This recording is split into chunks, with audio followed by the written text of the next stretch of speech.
Wakishakula hiyo taka, hiyo waste ambayo inatokelezea pale inaweza kuwa kama mbolea, organic fertilizer. Na saizi mnajua kuwa mambo ya kutumia chemical fertilizer inakuwa advocated sana. Tupunguze kutumia chemical fertilizer, twende kwa organic fertilizer. Huu mradi iko na malengo ya kufanya kazi na kina mama ambao wako katika masoko, kufanya kazi na vijana ambao wako katika yale masoko, kwa sababu hao ndio wako, naweza sema ni stakeholders wakubwa katika kugenerate organic waste. Na ndio mradi uendelee, wao ni wakubwa sana, very big stakeholders katika huu mradi.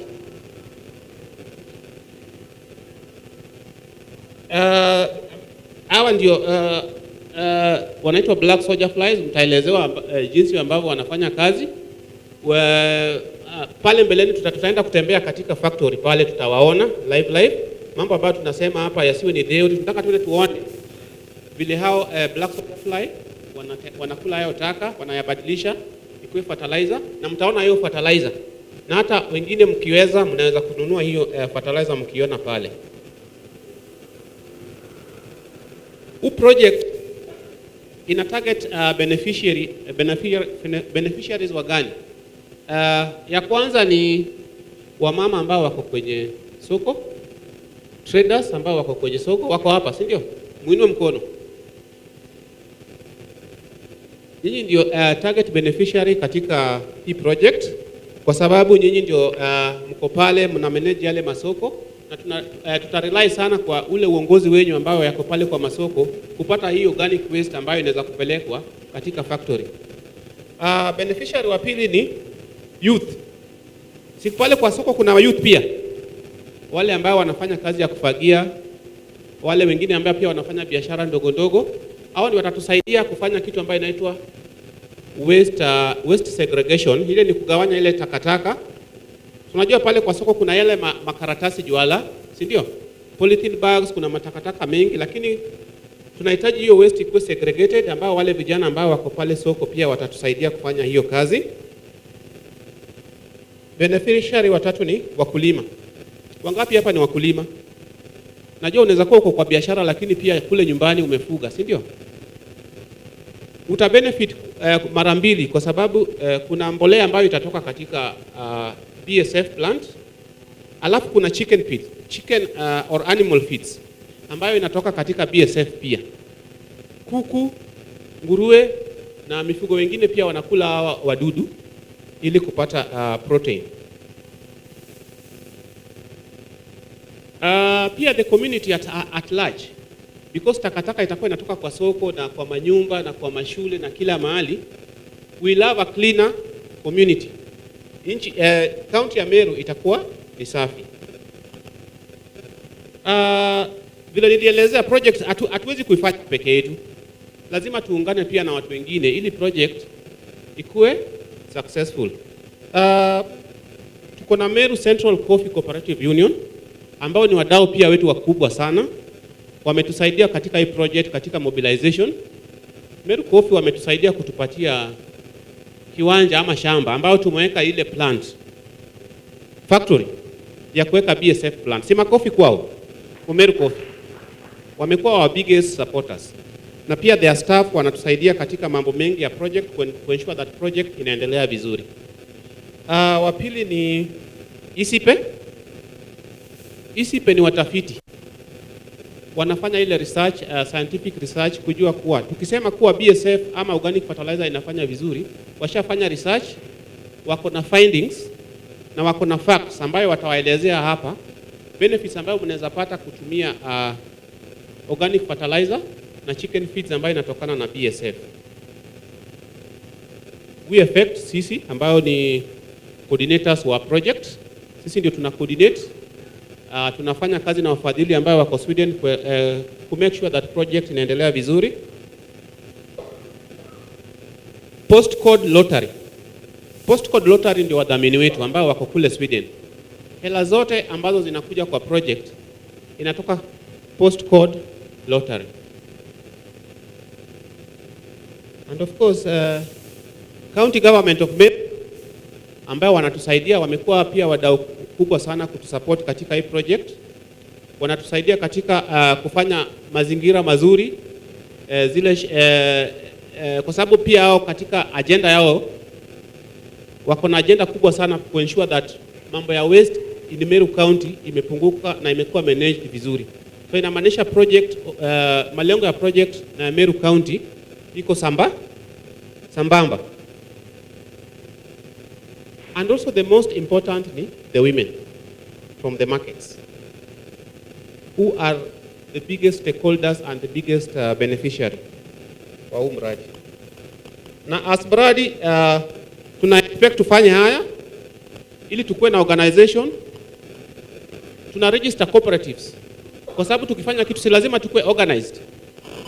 Tuna register women cooperatives ambayo watakuwa na zile bylaws, tutaelewana jinsi watakuwa na benefit from this cooperative ambayo from this BSF plant ambayo imeanza kutengeneza hii mbolea. Hii mbolea itauzwa, income itakuja. Hawa women watabenefit kiaje? Si lazima tukuwe organized, tukuwe in cooperatives. Tusifanye tu vitu kijua kali, si ndio? So we are going to register those cooperatives, and right now kuna 3 cooperatives which have already registered. The names were kuna Golden West for Cash Cooperative Society, wainue mkono. Golden West for Cash. Nyingine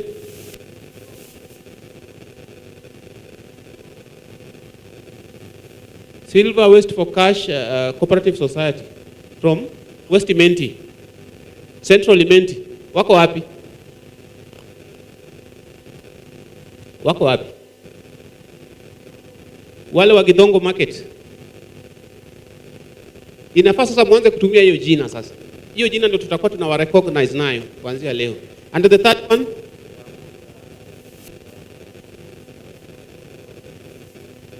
Diamond West for Cash from Kobo. Wako wapi? So even ndio vile mtakuwa mnaintroduce going forward, sio? Pia tunalenga pia kuprocess 30,000 tons of organic waste annually. 30,000 tons. Income ya members ita improve kwa sababu tutauza animal feed, tutauza mbolea. So we'll transform income za vijana, women at the market ita improve. Last but not least, Meru will be a cleaner, healthier and a better environment. Yeah, let's join hands. Let's join hands in Meru. Those ones who are going in other places, let's emulate what is happening here, and it is a big project and we are going far. Asanteni sana.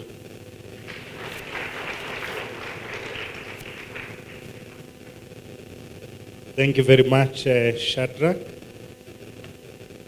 Another applause for Shadrach. He has helped us understand Waste for Cash, the cooperative names. I don't know whether we have noted the cooperative names. We have Golden Wacep, Silver Wacep, Diamond Wacep. If we had time, we would have wanted to understand where those names came from. But this gold, silver, diamond is an indication of money. Are we together? So thank you very much for that. To help us also understand in details about the technology, I want to invite on stage Dr. Chia Shafan to give his remarks. Let's appreciate him as he comes.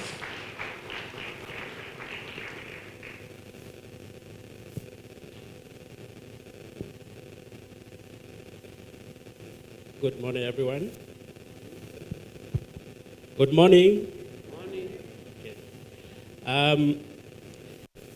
I will not show any slide like my boss did, but I want us also to talk. The previous speakers have put it very nicely, and I couldn't have said it any better. but I just want to emphasize a few things. My name is Shafan. I work for the International Center of Insect Physiology and Ecology, ICIPE. I'm from Cameroon by birth, but I'm enjoying my time in Kenya. Now, what do we do at ICIPE? At ICIPE, as the name goes with insects, we want to know which insect is it, where is it, what is it doing where it is, how can we go after them, not necessarily just to kill, but to manage their population in a way that they don't cause economic damage. And in the course of doing that, we have realized that not all insects are bad, as we most often think. So among the millions of insects that exist around the world, some of them are very, very beneficial.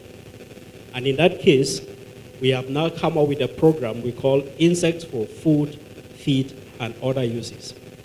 Now, this other uses aspect has so many things in it. You have fertilizer, you have oil, you have fuels, you have so many things. But what are we doing in this program?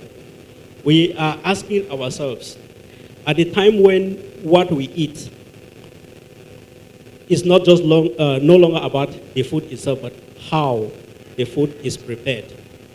So what this means is that it is not going to be business as usual if we must feed the many mouths that need to be fed.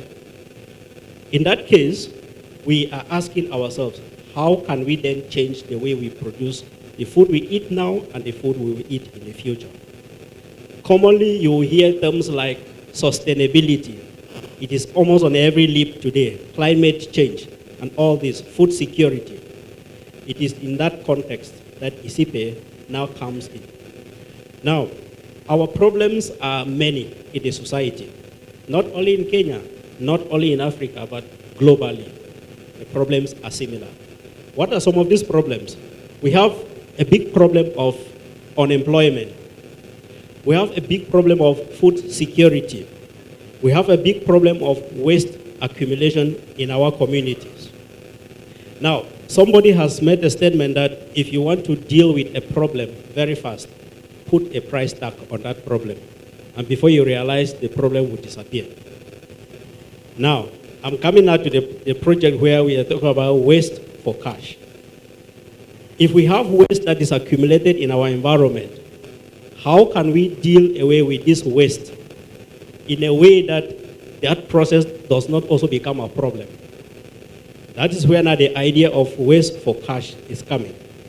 And the good news is that among the many insects that ICIPE and partners are conducting research on, we have the black soldier fly. This insect, we call it a farmer's friend. We call it a circular economy hero. Why? Because among several insects, this particular one is so special in the sense that it can feed on so many organic material that other insects cannot. But apart from just feeding, this insect, even if you were to release 5,000 of them in this room or more, at best, you'll find them resting on the walls.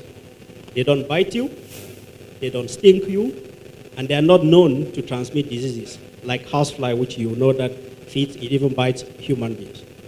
Now, this makes this particular insect a very good candidate. And now, it can feed on so many organic waste, and at the same time, we have a problem of waste in our communities. That is good news. So, what ICIPE does, therefore, is that it looks at how can we then mass produce these insects? Because if we must use these insects for anything meaningful, we must be able to produce it. If it is good and not available, it is as useless as anything.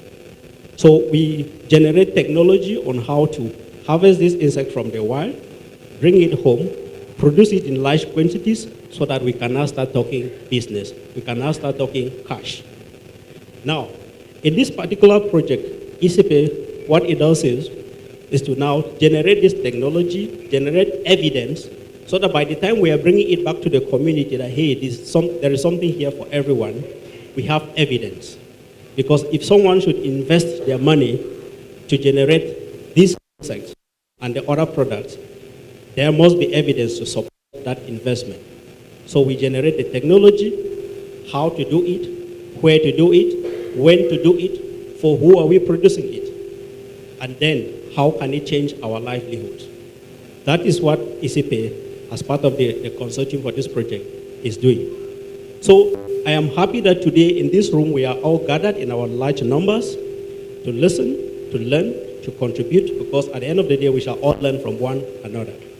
So it is not the project team against those in the room, neither is it trying to generate solutions for the collective challenges that we face in our society. Remember, the challenges are not yours, they're not mine, but they are ours. So we must join hands to generate solutions for these problems. That way, the solutions will be easier to come about. So, by the time we leave here today, we would have learned deeper about what this project actually is, and then what is in that project for each and every one of us. So, like I said, I will not say much, but I'll come back later when they give me the opportunity to show more about what ICP has been doing in the project. But I just want to encourage you to know that this is a project for all of us. It might sound as if it has a certain number of years, which is a project, but the legacy of this project will live even beyond all of us seated in this room. Now, you might have heard something about women in the market, the youth, and so on. Interestingly, all of us seated in this room, we are all proud of our mothers, right? Is there someone here who is not proud of the mother? Good. Silence means all of us are proud of our mothers. Why are we proud of them? We are proud of our mothers, let me speak for myself, right? Of the sacrifices they put in to ensure that each and every one of us leads a happy life. Mothers will go out of their way to make sure that the family is comfortable. We commonly say the youth are the leaders of tomorrow, which means they have that energy, they have the strength to go or to cover distances or to even engage in things that some of us might not be able to, but the youth are able to go. But interestingly, in every organization, in every gathering, there must be leadership. Our fathers provide that wonderful leadership and coordination, so that no matter how smart you are, no matter how coordinated you are, if there's nobody to lead you, then that effort will be wasted. So our parents, our fathers do that. So at the end of the day, this project is designed in such a way that it actually hits the needed points in our livelihood, so that at the end of the day, we have a society that is better off, a society that is more productive, and one that does not only rely and blame the government. Let's also contribute. Remember, the government we all look up to are also people who come from our very homes. So can we contribute through this project to make sure that the Meru society is better, and of course, serve as an example to many other communities in Kenya, and why not Africa at large. So let me leave it at this point, but I will come back with more later. Thank you very much. Yes, as he sits down, let's continue applauding him. Thank you very much for those remarks. And what has caught my attention in your presentation is that though the project has limited or is limited by years, the impact will live long. Though waste for cash is limited by years as a project, but its impact will live long. That is sustainability. Thank you very much, Daktari, for those remarks. I want to take this opportunity to invite Director, Department of Environment in the County Government of Meru, and as I would also want him to help us also welcome the CECM in the same department to also make his remarks after he makes his remarks. Karibu sana, Mr. Angelo Gitonga.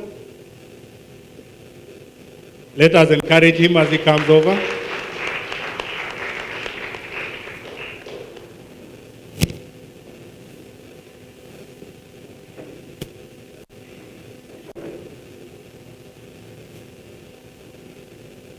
Thank you. Chair alienda ama nimemwona? I was almost getting lost. The chairperson, Meru Central Farmers Cooperative Union, partners were effect and be effect itself, colleagues from the county government of Meru, distinguished guests, good morning. Bwana Yesu asifiwe. Wangapi wanasikia vile nasema kwa hiki moni naongea? Let me ask a better question. How many of you cannot hear me in the language that I'm speaking, in the Spanish that I'm speaking? Thank you so much. Just wanted to confirm that all of us are hearing this discussion. Kwanza ningetaka kuwakaribisha Meru wale wametoka nje. I'm telling you that Meru is a cradle of so many things. Najua ni rahisi mtu kusahau what he or she is stepping or sitting on. Meru is the cradle for the cooperative movement. Ipigieni makofi. The Cooperative Bank of Kenya was actually started in the building that you are sitting. Ipigieni makofi. There is no other county that can boast of the number of cooperatives that Meru County has registered. We have a cooperative society for almost everything that we have in Kenya. And Meru, by description of climate or ecological zoning, the way you describe the climate of Kenya is the way you describe the climate of Meru. Meru has a snow cap and it has a desert. Or as actually, for those of you who come outside Meru, Meru is 67% arid. It's only 33% that is green, the green that you see. So if you come through this road,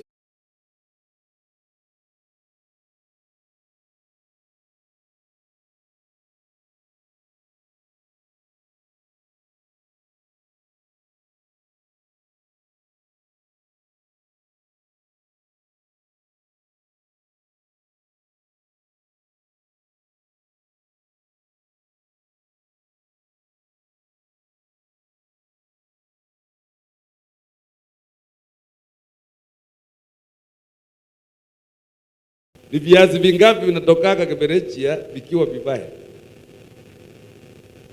Sasa waste inakuja kutokea wapi? Ikija Kakoromoni sisi tunaonanga kitu inaitwa waste ya boga ama Nkobo. Hiyo waste inatoka wapi?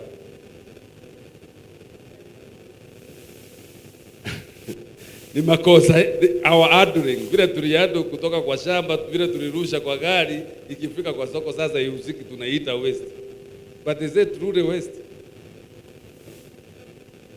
Aya, ngoja niulize swali lingine. Wakati tunapewa chakula hapa, because I know the chair is very generous. Tukiwekea chakula kwa sahani, si ni chakula? We feast on it. Sasa ile kapizi ya mkate utake kula ambayo umebakisha kwa sahani, tangu lini inakuanga uchafu? Because tunaambiwa kwa sahani ni chafu baada ya kukula. Si all of us tunasema this bread is dirty kwa sababu imetumika. Si ni sasa? Na ni nini iko hapo? Si nimebaki ya what we were feeding on. Sasa at what time did it become dirt or waste? Simply because sihitaji saa hiyo na nimeshiba, sasa imekuwa waste. Ndio? Ama kunaenda namna gani? Mmoja wangu kama mimi, wakati nimeona ile kitu napenda sana kupata kwa serving dish, ikiweka kwa sahani mingi naenda nakula, sasa tumbo inakuwa ndogo kuliko ile sahani inabakisha hiyo food hapo. Sasa imekuwa waste. Ni swali nauliza, imekuwa waste? Mr. Chairman, it's not very easy to delegate upwards, lakini nitadelegate leo with your permission. Nikwambia utafute hapo kitu inaitwa Sustainable Solid Waste Management Act kwa hiyo simu. Alafu utanisomea baada ya hii maongeo ama mwingine, chairman anaweza delegate down once sasa. Atanisomea aniambia section 20 of that act inasema nini. Section 20 iko na vipengele vitatu tu. Section 20A, B na then a conclusion of what is an offense. Sasa. Now, sababu yangu ya kuongea hapa ni kwamba hatuna waste. Sasa. There is nothing called. It is only waste kulingana na vile tumeiado. Sasa boga ile imeharibika kwa sababu imekuwa added vibaya na imefika Kakoromone. Ikiwekwa kando hapa peke yake itakuwa chakula ya nini? Zinawezaliwa na ng'ombe. Zinawezaliwa na nguruwe. Sasa na tukichanganya na karatasi ya nylon. Sasa italiwa na ng'ombe tena. Na tukiweka ile chupa ya kaboti imevunjika moja isichanganya nayo. Tumia tena. So it becomes waste kwa sababu lumped it together na tumeichanga. Ilitoka kwa shamba ikiwa mboga, chupa ya soda ikatoka kwa duka ikiwa chupa ya soda ikiwa na soda. Karatasi ile tumefunga nayo whatever tumefunga imekuja nayo ikiwa imefunga kitu kizuri. Lakini sasa baada ya sisi kuziweka hizi vitu zote kando kulingana vile ziko tunazichanganya zote pamoja. That is why the law demands that we must separate waste at source. Sasa the law ile nimesoma hapa na nataka tusomewe ndio tutoke hapa tukiwa tumeanza kuwa the first catalyst for this process is that the law demands each one of us who is generating waste to separate that waste at source. The second thing, you must dispose that waste in accordance to that act, which means we dispose ikiwa separate. Sasa the third thing is that if you don't do that, you have committed an offense. And that offense, you are liable to an imprisonment or a fine not exceeding 20,000 for ile kazi mnafanya hapo Kakoromone. Sio mimi nasema na sio sheria ya County Government of Meru, ni sheria ya Kenya. Unaelewana? Now, if Getonga went and implemented that law tomorrow morning, sinyote mtatoka na mabango mkisema Getonga ametufunga sote. Now, that's why today we have brought to a project that can assist us to see why separation of waste is important. From Meru Town, nimesikia bwana ukisema tunabebanga tani ngapi za waste at Wong. Meru municipality iko na track ngapi? Track ngapi? Lori ngapi? Lori moja inabebanga uzito wa tani ngapi? Ile lori dogo kabisa tuseme imebeba makaratasi inaweza beba tani mbili ama tani moja. Si kweli? Well, assume each of the lorries inabeba tani moja. Na imeenda trip moja Nkonga imebeba tani ngapi? Kwani hesabu ni ngumu? I've said we have 5 trucks za Meru municipality. Si kweli? Assume, which is not true, assume which of the lorries inabeba tani moja. Tumepeleka tani ngapi? 1 trip huko Nkonga. Na hiyo lori kuna ile inaenda trip moja hapa kwa siku. Actually Meru municipality peke yake tunabeba the waste that is received at Nkonga hata kama hatuna proper weighing system is estimated to be around 80 to 90 tons of waste per day. Na hiyo waste tunapeleka pale, 80% of it is organic waste. 80% inatoka, about 40 to 50% inatoka Koromone, na ile ingine from our estate, na 80 to 90% of it ni mboga na mabaki ya chakula. Ndio tunapeleka wapi? Lakini tunaipeleka pale kwa sababu ya 15 to 20% ya karatasi ya nylon, chupa tatu. Kuna chuma inaenda Kankonga, kuna chuma inaenda huko. Hiyo chuma tunaiuza. How many of you know the price of 1 kg ya plastic that makes this? Ni wangapi wanajua bei yake hapa Meru Town? Saa hii nikwambie, niombe chairman ruhusa ukujavuje vitu 5 hapa uende upime. A kg of this plastic ambayo inatengeneza hii kiti hapa Meru Town, Miringekikuwa opposite go down ya Meru Central, ni 30 shillings. That's why unaonanga mtu wako ako na pesa. Mkienda muende hapo leo, uone mtu akiwa na pesa na mkono na anangojea mtu hata akileta nusu kilo ananunuliwa. Tell me, Mr. Chairman, kwa sababu unakomboanga truck, and I'm sorry to take this, nataka tutoke hapa tukiwa tunajua hakuna kitu kama hiyo tuko nayo.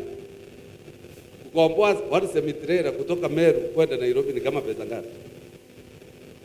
Yeah? Ni kutoa hiyo trailer, hiyo semi-trailer ambayo inabeba mizigo. Kukomboa hata truck kutoka Meru kwenda Nairobi ni pesa ngapi? Around 40,000. If you are to hire it for business, unaweza ihaya ikiwa inabeba vitu ambavyo utaenda Nairobi uuze 40,000. Unaweza ihaya ikiwa inaenda Nairobi kuuza vitu ambavyo utauza 60,000. Is it even worth the cost? How come then a person anatoka Nkonga dump site na semi-trailer every 2 weeks? Unafikiria huyo mtu ni mjinga akuja akomboe semi-trailer aweke mali kutoka Nkonga peleke akauza 40,000? The minimum that person can be doing ni anaenda kuuza mzigo, anaenda kuuza mzigo 80 to 100,000. Si ni kweli? That means hatuna kitu inaitwa waste. It's only waste kwa sababu sisi wenyewe tumeihandle vibaya. That is the starting point. Now that we have handled it correctly, assume we have handled it correctly, that's why we have this business here. Because ile waste inatusumbua ni organic waste kwa sababu ndio inaweza kuoza. Sawa? Na ikioza inatoa uvundo, pia inatoa methane gas. Methane gas ina cause climate change. Ni sawa? Because it's one of the greenhouse gases. That is where the problem is. Now, that's why I'm saying the project ile tuko nayo hapa, the project inakaa chini ya roho yangu kwa sababu if we embraced it, if we separated the waste and gave it to Meru Central, which has taken, it has not invented the Wacep has not invented the black soldier fly. Ni sasa Wacep imetumia tu science kujua black soldier fly can convert organic waste into biofertilizer, and at the same time the larvae are very rich in crude protein. Sasa,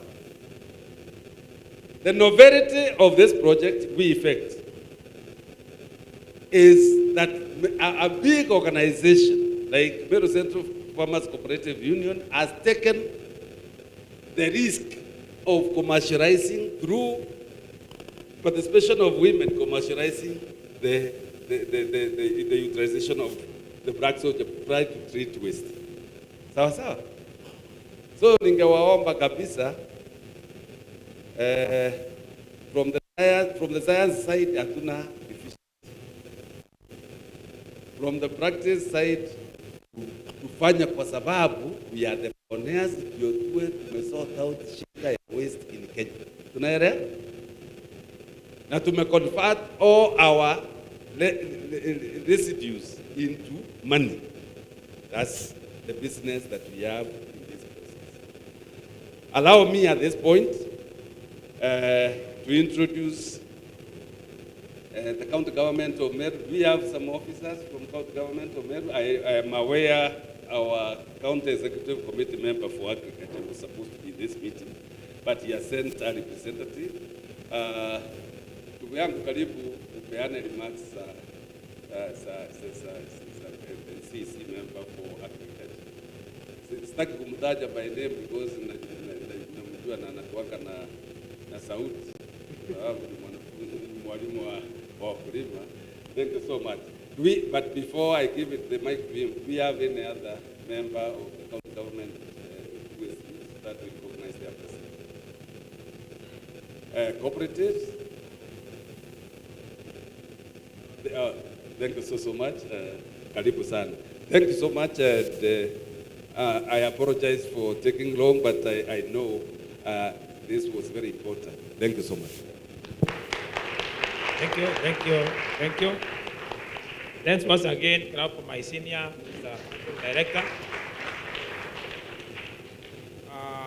I'm not the CEC chairman. I'm representing him. And my an agriculturalist and a county government of Meru. Allow me to write on all the protocols that has already been laid, realizing the presence of our chairman, the board of directors and the CEO, Meru Coffee, and all the guests present. Good morning. Good morning once again. Yes, my name is Grenya. As I'm saying that, I've been sent by my CECM, Mr. Gennaro Gatangoke, and he has sent me with a message on behalf of his department, that is agriculture, livestock and fisheries. He has just communicated to me while I was sitting there, told me that he wanted to be with us in this particular and very important meeting. And unfortunately, an event as a card that required his presence in Egembe. And that is where they have rushed. I'm told they are with another donor and the entire county government of Meru in Egembe for a very important activity. So please bear with me. What I will say in some is a message from the CECM, Katangoge, and the others might, but let's say this. He has told me to welcome you to Meru and thanking the initiators of this activity, the implementers, and the donors. That's a message that he has sent me with. He has told me that the county government of Meru recognizes how important the activity is because of the management of the agricultural waste and also the benefit that accrue with the project. Have you accepted? Is welcome. Thank you. Number two, he has just told me to say this. Welcome again to the county government of Meru, where agriculture is the mainstay of the county. Our county survives on agriculture. Our economic, the incomes, livelihoods, food is purely agricultural. And they have just communicated with me and told me to say this. It is only in Meru where you find anything that grows in any other county grows in Meru. Are you aware of that? Unajua hivyo? Anything else that grows in any other county. If you go to other counties of Meru, I mean of Kenya, you realize they have their agricultural value chains, but not as many as in Meru. Meru, there is the list. You know, In other countries like Western, you'll find maize, beans, and the rest, and also maybe sugar cane. You will not find the mera there. When you go to coast, you will find coconut. Serious. But in the Meru, there is also what? Coconut. When you go to coast, there are value chains like Bigza. Do you know that the Meru produces Bigza also? In the Meru. Among many other legumes, cash crops, and the like. So, he has told me to communicate to you that this project is highly welcome in Meru. Basically, the reason that it is managing the ways that you have heard my senior director has just said about. The importance of the project cannot be underrated. A few years, we have been crying about the wastage, the waste that we are finding in our markets. Many markets like that of Koromone. I know those people who are my age, who are there before Kibaki took our country. What how Koromone used to look like. Mnakumbuka Koromone? Mnakumbuka ile uchafu ilikuwa Koromone? See, you remember? Just like what happened with the Wakulima market in Nairobi. It was reported in Nairobi when the Wakulima market was being cleaned. The number of rats that were there were estimated to be what number? Over 12,000 rats were in Wakulima market. When they came to also reclaim Akorobale because of the waste, equally, there were so many rodents in Akoromone. Thank God the then president who made Akoromone to be what it is today. Si mbeleni ilikuwa chafu sana. Wamama wale wa Akoromone. Ilikuwaje? Ilikuwa chafu sana. Now, here comes now another savior. The We Effect project, which has now come with that idea of the black soldier flights, BSF. We thank you for coming with this idea because it has now been embraced. You remember the story of the Clayton government. Unakumbuka hiyo? What happened? Iliitwa nini? Iliitwa nini? Manginyo. And you know, this same thing that we are now crying for made some people their job. Si ni ukweli?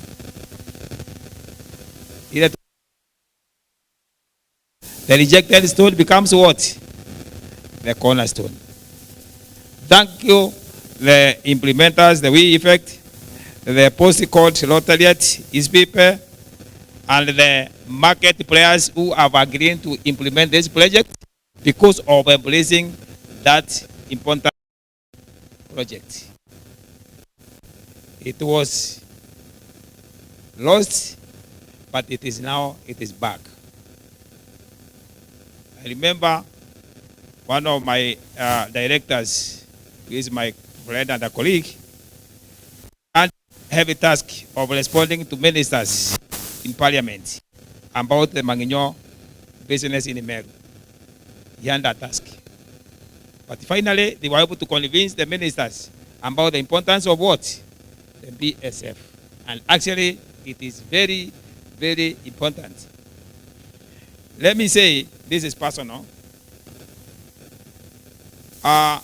Let's not assume the benefits of insects in the world or in our farms.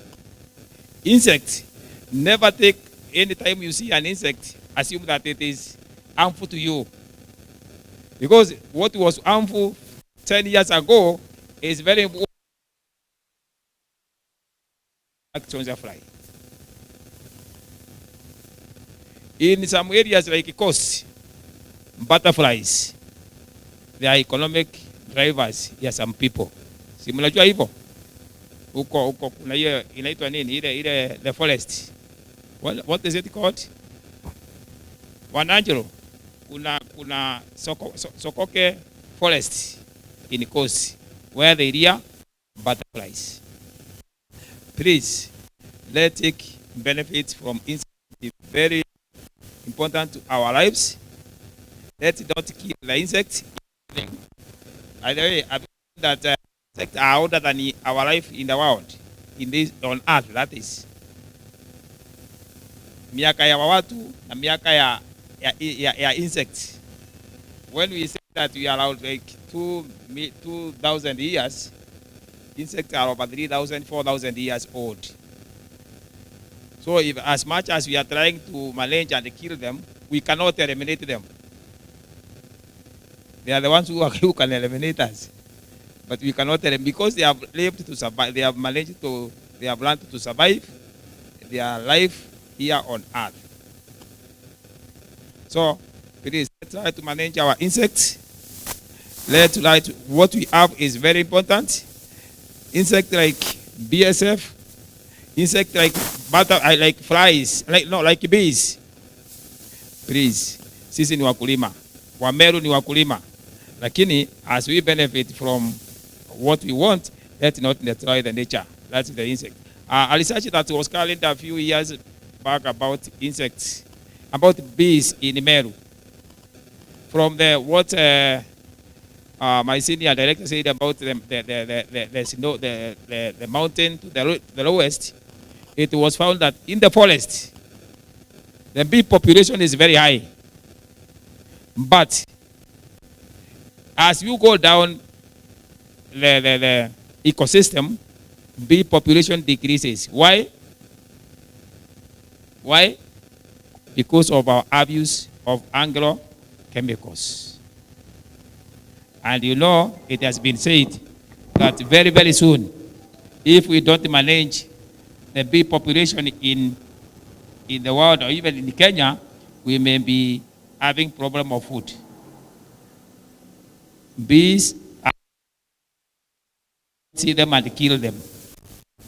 Just like you want to manage even BSF, also let's manage what? The bees.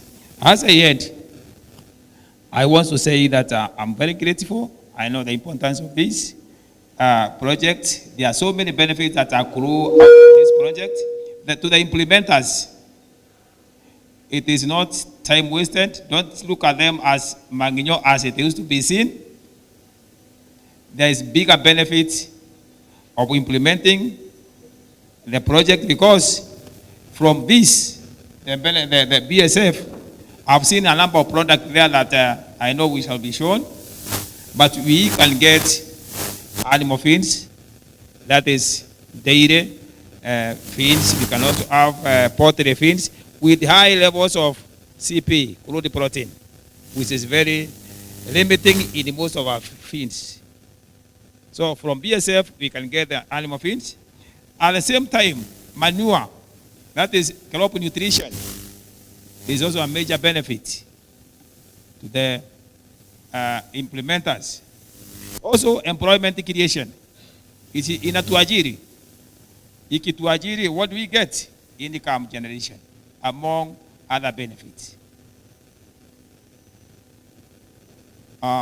That is what I can say as a message from my waziri. Please, as I said as a disclaimer, I'm not the waziri, but I've just given what he told me to say to this gathering, as I welcome you to it. And thank you so much. Feel welcome, participate, and he has said this, he is ready. If he comes on time, he can attend this even before the closer. And thank you so much for listening to me.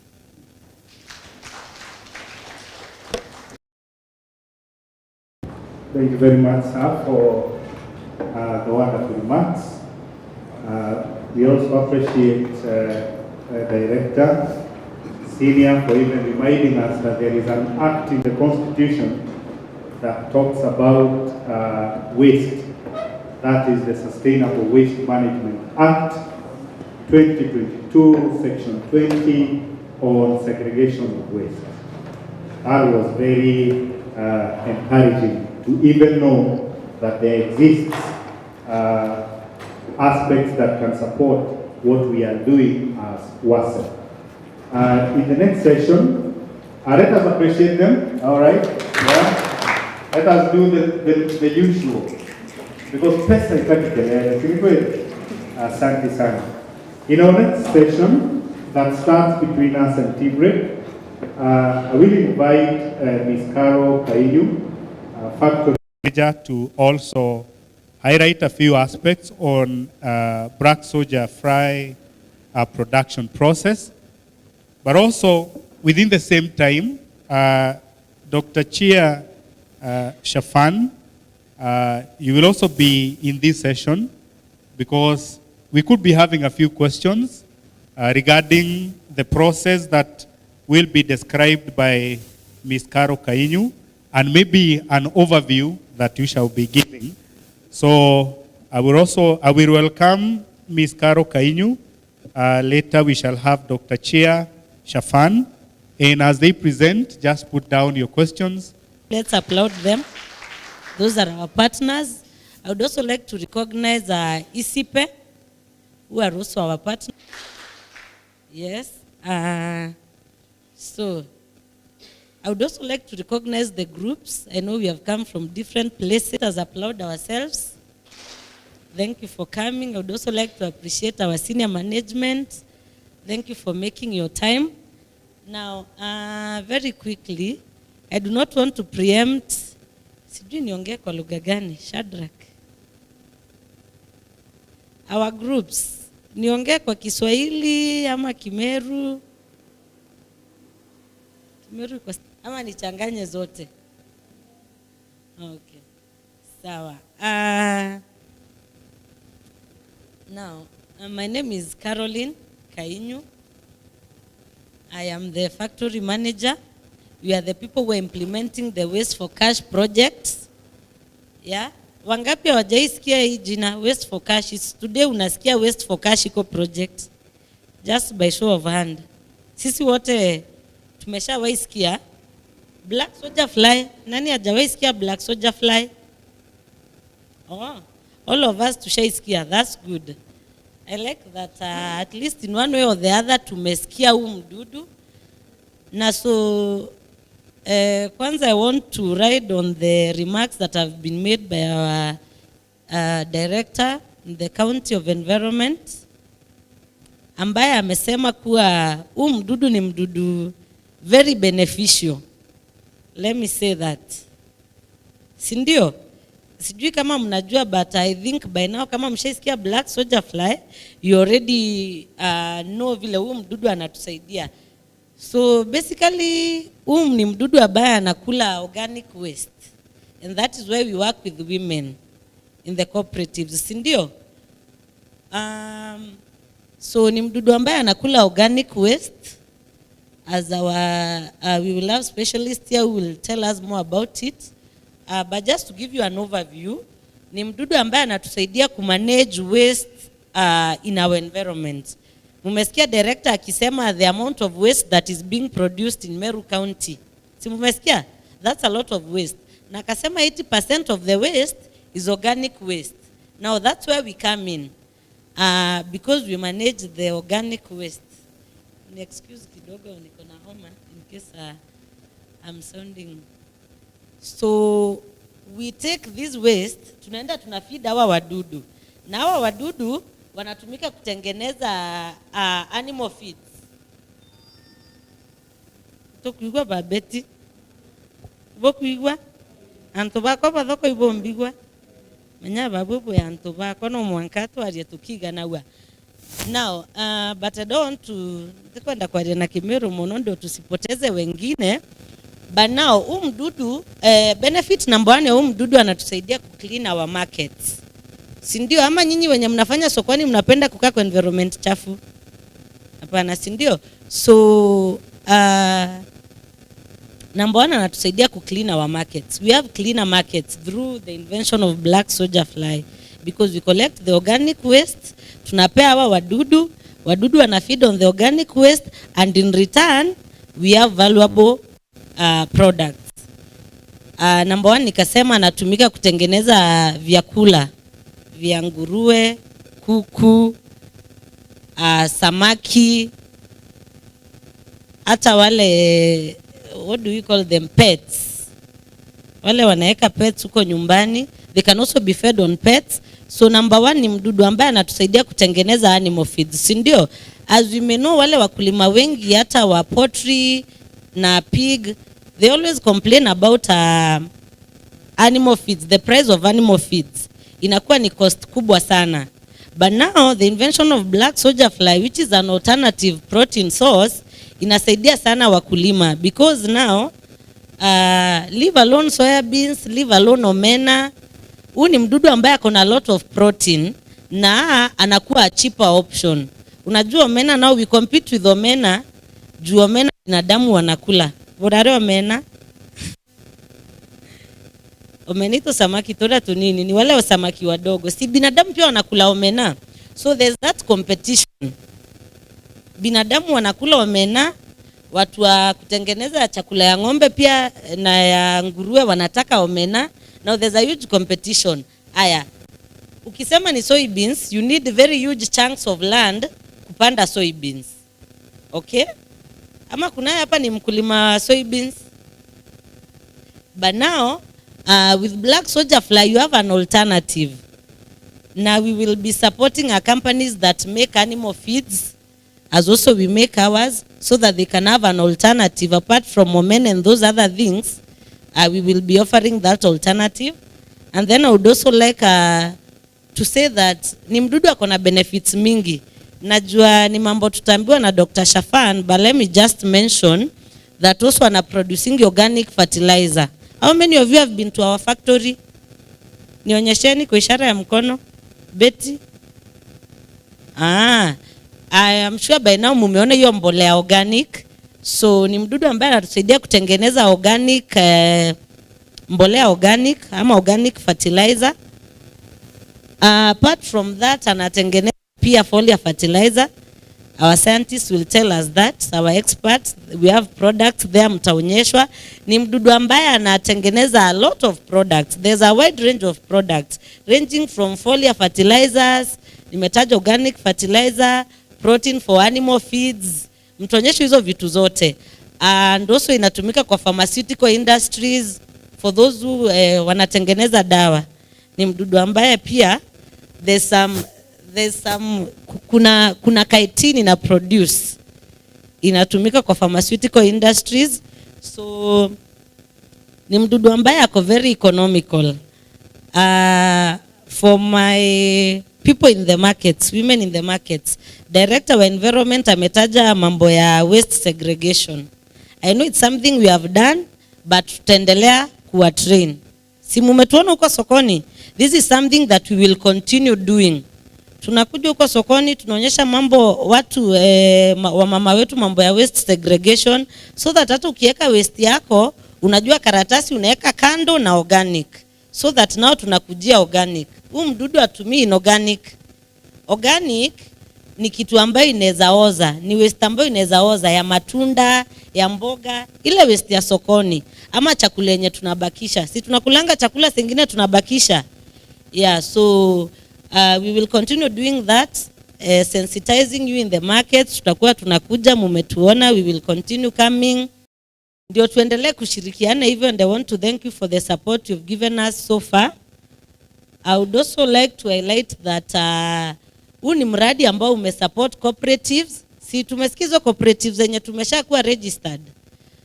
Na our director amesema Meru County, hakuna county nyingine iko na cooperatives mingi kama Meru, which is true.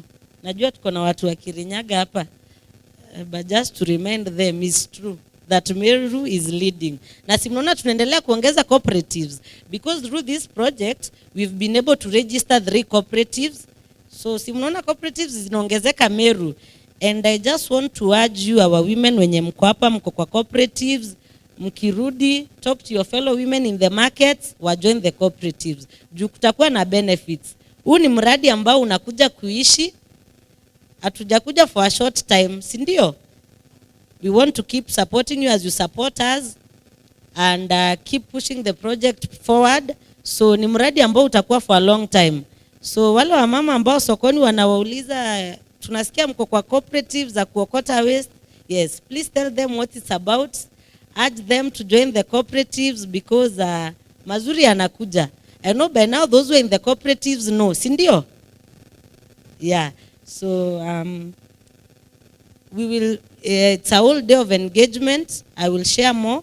I do not want to preempt what we will learn at the factory, and also because of time. Si ndio, tutaendelea kulearn, but I want to urge you that today, all the questions that you have about black soldier fly production, you can forward them to us. There will be a panel discussion.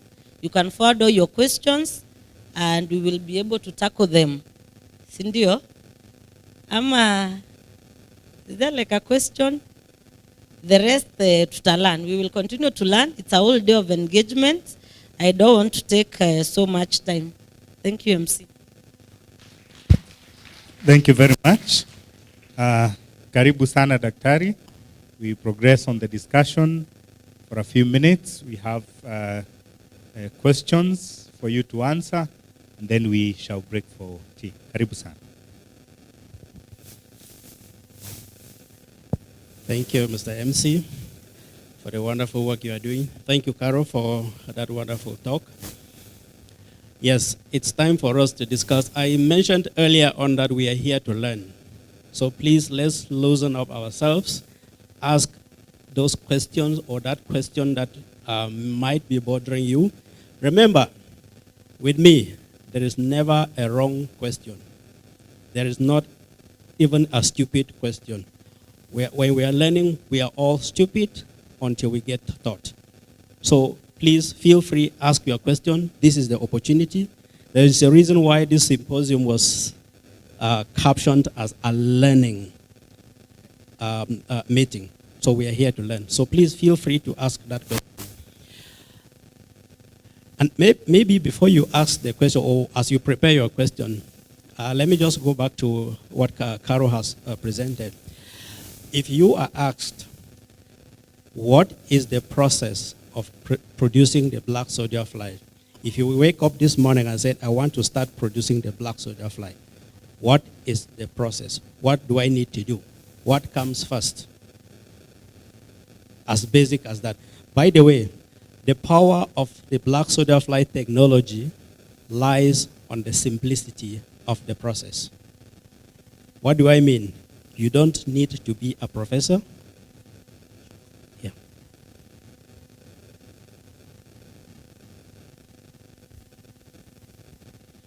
Yeah. You don't have to be a professor before you rear the black soldier fly.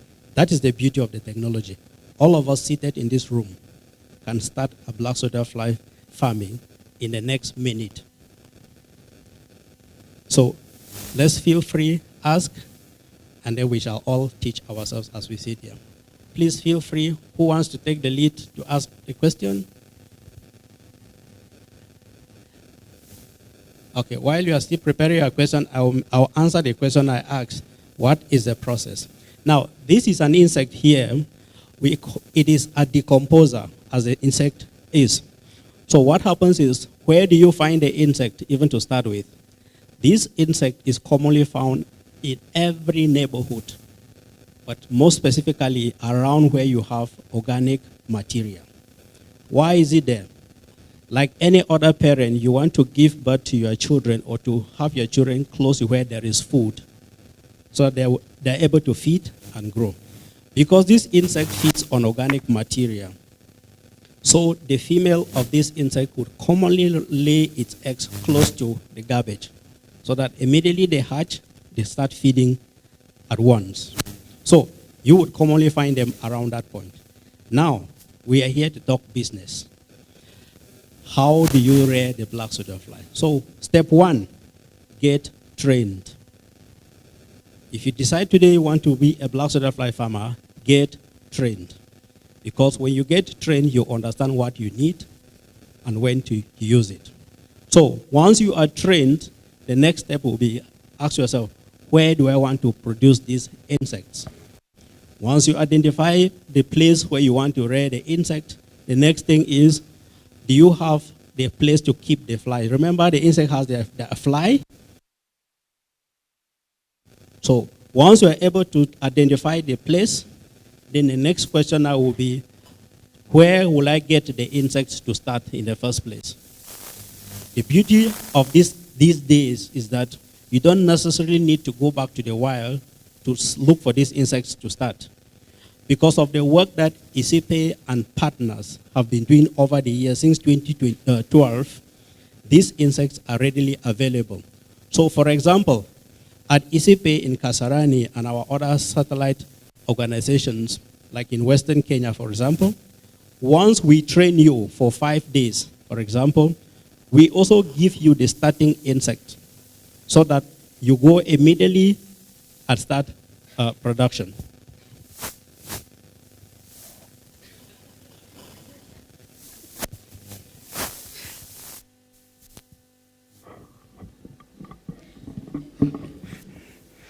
Thank you. Yes. So once you are trained,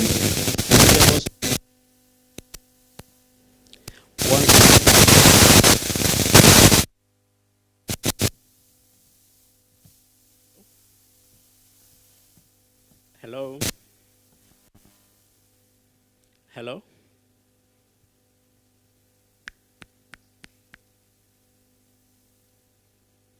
Hello? Hello?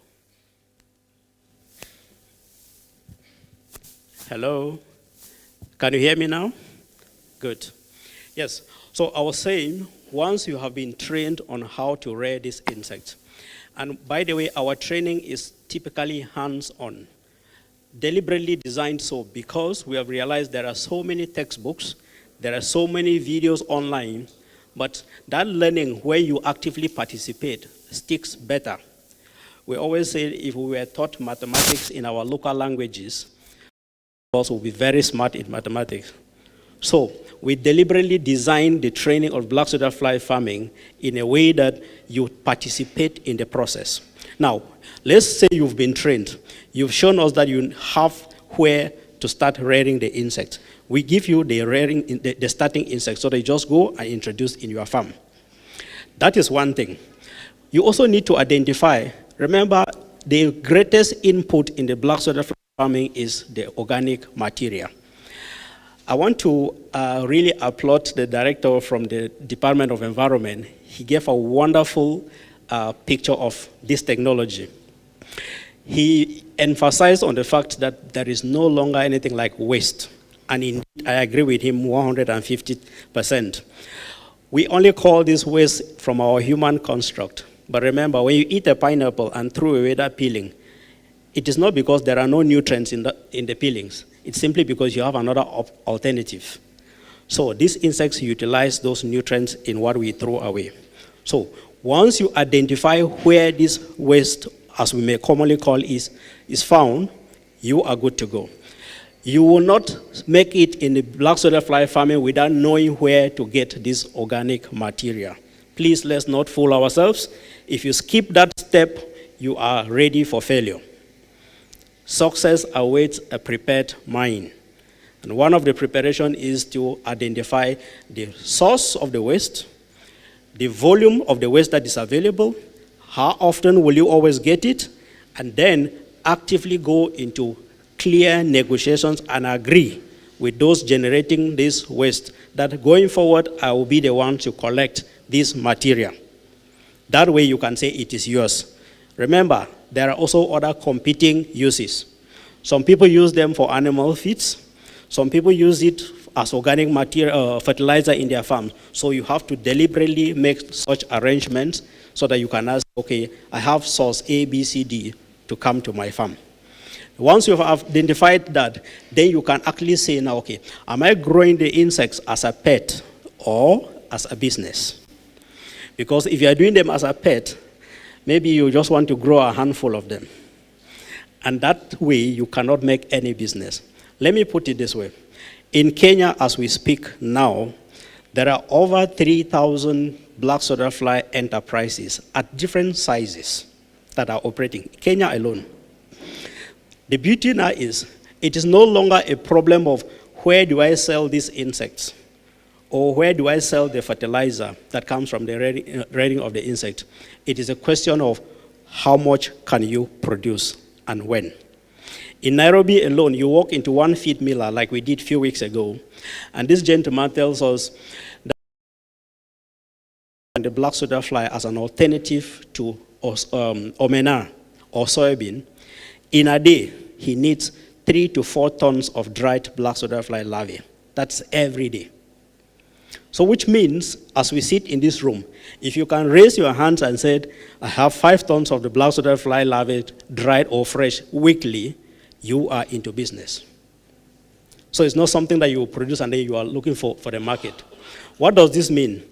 That is why I brought the aspect of, are you doing it as a pet or as a business? Because if you do few kgs, then no business person will want to go into serious negotiation with you, because he will get it today, tomorrow they will not get it. So make it very clear from the start, am I doing a business or just a pet? But remember, it must not only be to sell to other people. The black soda fly, once you have produced, or the fertilizer, you can actually use in your own farm to feed your animals. They grow healthy and they get to the market size early, and then you sell. Or you sell to your next neighbor. So as you identify the source of the waste, also identify for who am I producing this material. Is it for my own use or for the general market? Once all these details are clear to you, you are now into business. Now, when we talk about training, remember, farm work does not mean you must do it yourself. Remember, we also have other things we do in life. So, if you want to start up a black soda fly business, while you do other things, of course, at the end of the day, you will employ people to work in that farm. So we encourage that as you go for training, get 1 or 2 of the people who shall be hands-on to come for that training with you. So that while you are trained, they are also trained. While you instruct them back in your facility, you also know what to look for in those people you have trained. That way, you can guarantee the success.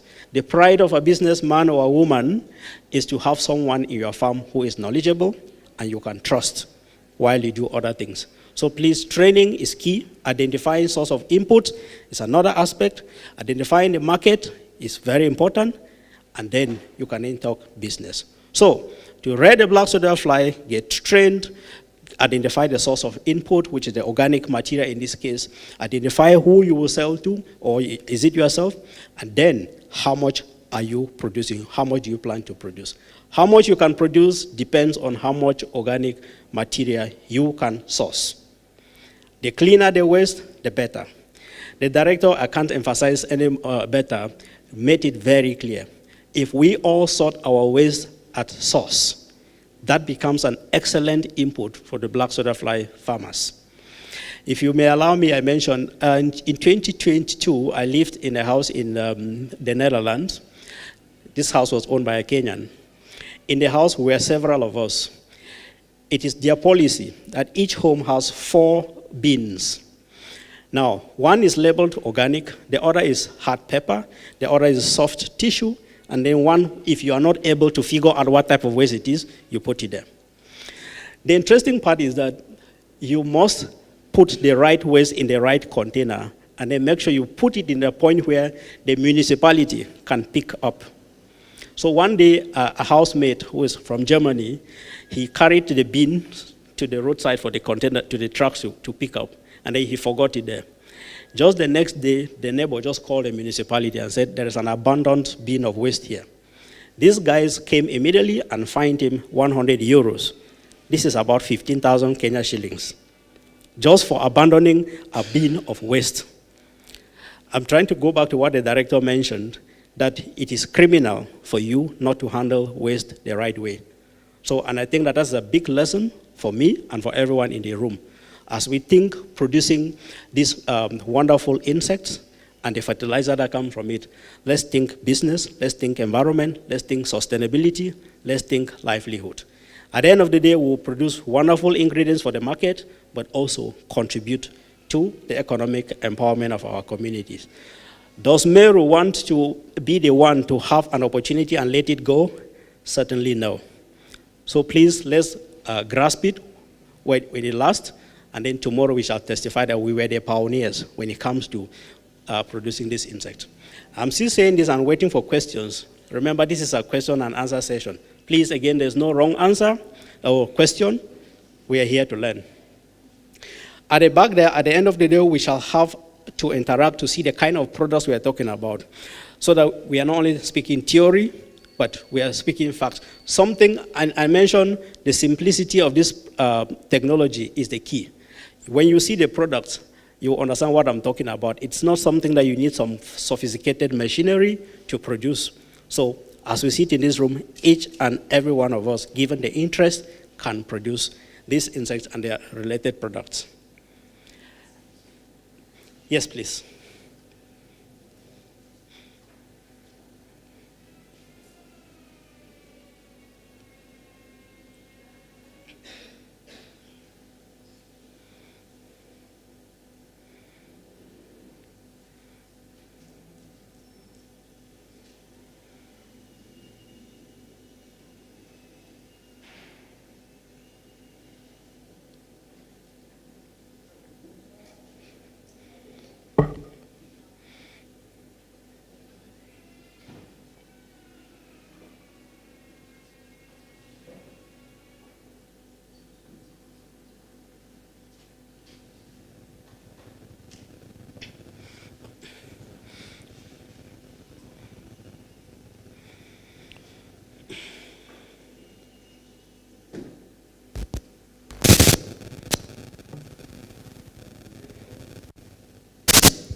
Thank you. I have a few questions I would like to ask. One, can you use poultry waste as a nutrient source for BSF growth, or must it be kitchen waste? Good question. As we speak, that is a very key question, not only for us in this room, not only for Kenya, but globally. Now, let's understand that we have different blocks in the world with different sets of regulations. In the European Union, the poultry waste is prohibited from using to rear the black soda fly. But in Africa, as we speak, we don't have that limitation, which means you can use it. But as we use it, let's bear in mind, it doesn't matter the fact that we are giving these insects to animals, that it must not be clean. So the goal at the end of the day is that make sure you produce insects and you can confirm their quality and their safety, so that the animals, when they consume, it also supports their health, but also their productivity. So yes, you can use poultry manure, you can use pig manure, even cow dung you can use. Kitchen waste is just one out of several organic materials that we can use. So yes, it's possible. I have another question. Is there a specific temperature for BSF to thrive and mature? Yes, there is. The black soda fly, like many other insects, is temperature dependent. What does that mean? At a certain temperature range, the insect performs better compared to other ranges. For example, the black soda fly, from the larva even up to the adult, would do extremely well between temperatures of 25 to 32 degrees. Below and above that, they will struggle. So too high temperatures would prevent their optimal performance. Too low temperatures will slow their development. So an insect that would have taken 2 weeks for you to harvest may take even 3 months at temperature like 10 degrees. So you want to ensure that the temperature is right to hasten your production time. Remember, you want to shorten the time to get to the market as fast as possible. When they don't grow, they still need food, and that eats into your profit. So you want to ensure the right conditions, including nutritious food as well. Lastly, Now, because you're talking about using kitchen waste, how do we know or how do we ensure on matters on nutrient value for that for our BSF to really mature and give us good returns? Do we really going to use one kitchen waste, or we're going to, how do we ensure that we get good nutrient quality so that even as the BSF larva grows, you also get the quality of? Yeah. Excellent question. Insects are what they feed on. Now, when you feed the insects a poor substrate, expect poor quality in terms of the nutritional composition. Remember, you are growing these insects for a reason. You want an insect or larva that is high in protein, fats, minerals, amino acids, and many other nutrients, which the animal you intend to feed requires. So, the quality of the substrate is important. Now, does one substrate like poultry manure suffice to produce high quality insect? Not necessarily. All of us seated in this room, we eat multiple things at the same time. Reason is that no single food item can provide all that an individual needs to grow healthy and sustain a livelihood. So, what do we recommend? We recommend a recipe, a mixture of different food items, including the poultry manure. So, which means you can combine poultry manure, kitchen waste, which includes food leftovers, fruits and vegetables, and so on, which we can readily get from our supermarkets, groceries, and so on. So a combination will provide a richer substrate for the insect. Now, how will you readily know that, okay, it is nutritious now? One quick thing will be to analyze the nutritional composition of the individual substrates. And then as you combine, you know, okay, this substrate has this type of nutrient. This one has this type of nutrients. So that is something that you as a business person would want to do regularly, because you may collect substrate from different sources. So you want to have an idea of the quality of this substrate so that by the time you bring them together, you are making a richer substrate. So it is very important to know the food you are giving to your insects. It will either delay the development time or reduces the quality in terms of the nutrients at the end of the day. So that is important.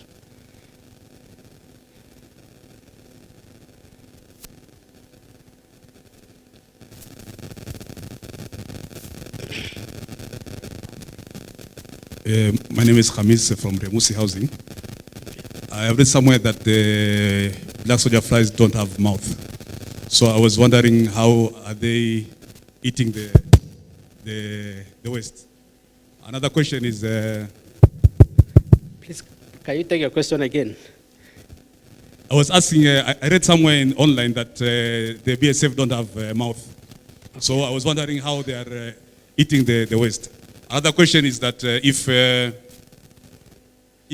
I don't make the waste to be separate,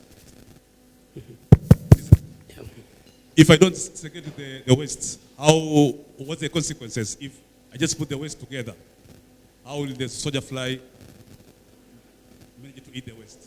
Okay. And the last question. Okay. Excellent questions. And again, my wonderful director alluded to that question when he mentioned that the beauty of the black soldier fly is that if adult does not feed. Yes. Now, let me start from that one before I go back to sorting. The black soldier fly as an insect develops through different stages. So you have the egg that hatches into a tiny worm. This worm now goes through 6 stages before it gets to the adult again. Now, you have the first, second, third, fourth, and the 5th instar. The 5th instar, which is the developmental stage, is the one with the highest amount of protein, for example. By the way, when we talk about the high cost of feed, most of the times it's because of the high cost of the protein ingredient that is used, either omena, soybean, or chongam. So the black soldier fly, in a similar manner, you want to get an insect or larva that is also rich the same. But because the black soldier fly develops through different stages, what happens is this. As it changes from one stage to another, the chitin content of the exoskeleton, the skin of the insect, increases. Chitin is a structural compound, if I may put it that way, that is rich in nitrogen, but also has other beneficial elements. But the higher the value of that chitin, that compound in the skin of the insect as it develops, it limits digestibility when you give it to the animal. So, through research, we have determined that when you harvest that larva at the 5th instar, how do you know the instar itself? Each time it moves from one stage to another, it removes the skin and drops. So by the time it goes to the 5th time, then you know you are at the 5th instar now. Then beyond the 5th instar, then it moves now to the 6th instar, which is now we call the pre-pupa. At this point, you can clearly tell because the color has changed from creamish white to a brownish insect larva. At this point, that larva is still moving, though the color has changed. But the beauty now is, at that point, once the color changes to brown, feeding stops. Now, but the insect is still surviving. What is it surviving on? Remember, through the younger stages, it was accumulating fat and other nutrients through the food you gave it. So from that pre-pupa stage until it ever becomes a fly and lives the whole adult life, it depends only on that stored food reserves. And then for the fly now, it will be additionally water. So the mouth part that the insect does not have now comes in at that 6th instar, where the mouth part now changes from a biting and chewing a tube to a sucking tube-like structure.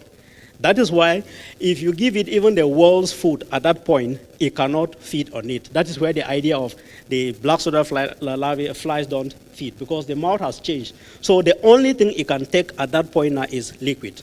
That is why beyond that 6th instar, it goes to a pupa and then the fly. The fly now can only survive on water. The mouth is no longer there to feed. The mouth has changed. Imagine that you have teeth and then tomorrow your mouth changes to something else. So you can no longer chew meat or any other food particles. So at the larva stage, the mouth part, they can eat, they can chew, they can do everything as they extract nutrients from the food. But towards the adult, from the pre-pupa, which is the 6th larva stage, the mouth part changes to a sucking tube. That way they cannot feed on solid material. But mind you, water or a sugar solution is very important. It sustains them.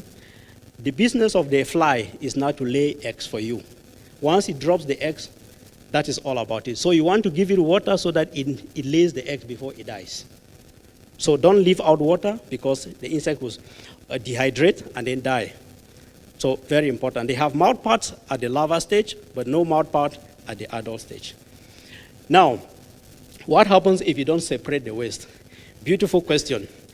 Let me use a typical business example that happens in Kenya. There is a company in Kikuyu, here in Kenya, that produces the black soda fly. This company operates a facility of 32 greenhouses. Each of their greenhouse is like one trough. And in each of that trough, they put 10 tons of organic waste. And after 2 weeks, then they harvest about a ton of black soda fly larvae. This is happening after every 2 weeks, which means that in a month, they harvest up to 64 tons of the black soda fly larvae. Why are they able to hit that mark? It's because of the consistency of the substrate. When you don't sort, in the waste you have plastic, you have pieces of metal, you have pieces of wood. All those things will reduce the amount of food that is available to the black soda fly larvae. You don't want to do that because you will see a large volume of substrate, but you don't harvest the right insects at the end of the day. That is the most important reason for sorting. 2, we are using the black soda fly to convert organic waste. Remember, one of the reasons is not just to make money, but also to clean up the environment, to reduce waste. When you don't sort, you are, at the end of the day, also generating waste, because when you harvest the insect, you still now have to come in, remove the plastics, and so on. And then you are still looking for where to deposit the waste. You don't want to do that. You sort so that whatever goes into your feeding medium brings out products, the larvae, and then the residue, which is the frass fertilizer. Nothing to throw away. So it is extremely important to sort your waste. It helps you to estimate what you can produce.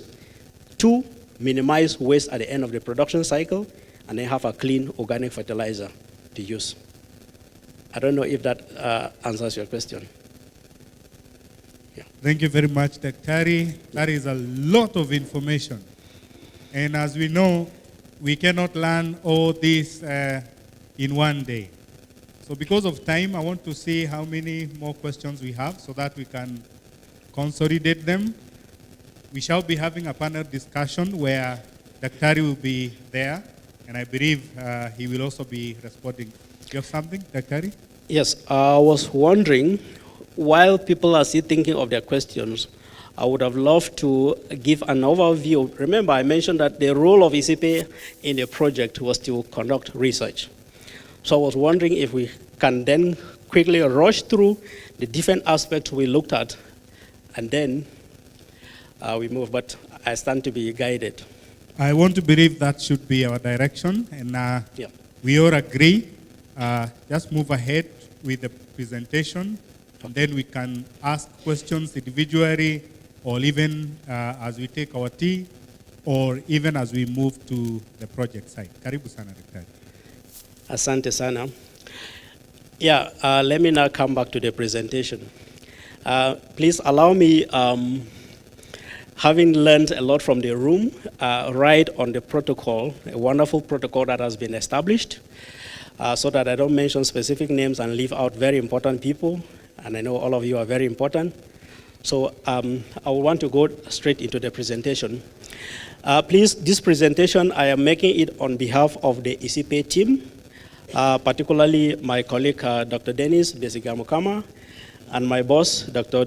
Chrysanthus Bitanga, who would have loved to be here, and of course also participate in this presentation, but because of unavoidable circumstances, they were not able to make it, but they extend their apologies, and to let you know we are all here in spirit. So thank you. So in the project, Wacep, Waste for Cash Eco project, ICP had that mandate to provide technical assistance, but also to generate evidence, even as we look at the bigger influence that the project implementation can bring. Please, can you move the slides for me?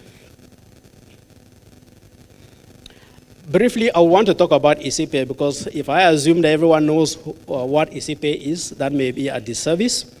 ICP is known as a center of excellence when it comes to insect science, and they have a core mandate to build capacities, even as they generate technology through research. And their core business is on insects and insect science, in this case, entomology. But do they only operate in Kenya? Certainly no. In Kenya, ICP has two campuses, one in Nairobi, which is the headquarters, and another one in Western Kenya in Bita, close to Lake Victoria. But beyond these two, we have country offices in Ethiopia, Rwanda, Uganda, and now a recent one in Benin, West Africa. Now, aside these country offices, ICP actually has its footprint in over 41 countries across Africa through the alumni that it has trained and worked with. ICP is not just an NGO or a government organization, but it is an intergovernmental organization whose charter has been signed by over 13 different countries. And it prides itself in over 50 years of existence. This organization was established by a renowned professor, Thomas Odhiambo, a Kenyan, which we very much respect. And since its establishment, ICP currently has a staff of over 570 members, again, coming from different nationalities around the globe. So it is not just in Kenya, it is not just in Africa, but the staff at ICP come from all over the world. And every year, besides doing research, we are very much strong in capacity building. We receive and train postgraduate students like masters, PhDs, but also farmers and so on, because the insect science we generate today must continue, sustainability. And for it to happen, we must be able to train the next generation of insect scientists and the application.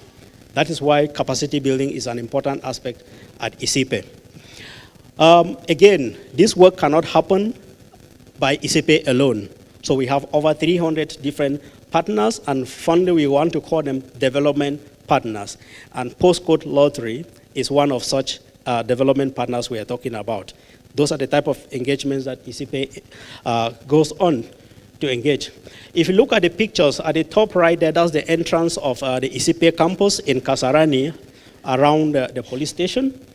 And below, you find a picture with some solar panels. So ECP has recently transitioned to fully solar powered, which means that we only have Kenya Power like a backup, but we're able to run our day-to-day activities using solar power, again, contributing to green energy production and use. Please, can you move? Now, since morning we've been talking about the black soda fly playing a major role, but what is actually the idea? We have come at a point where we need to reconsider the way we think about waste.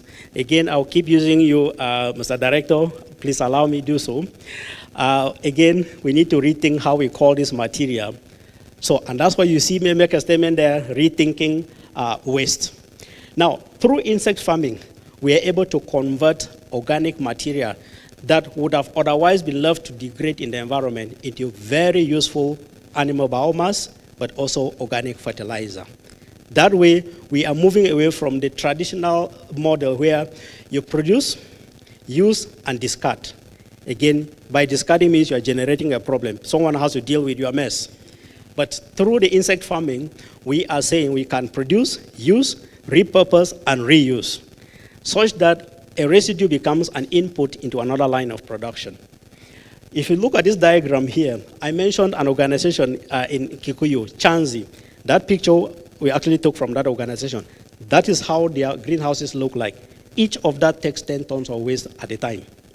But the whole idea here is that through insect farming, we're able to convert what looks like waste into excellent products. For example, we can produce the insect itself, which is rich in nutrients, protein, fatty acids, amino acids, and so on.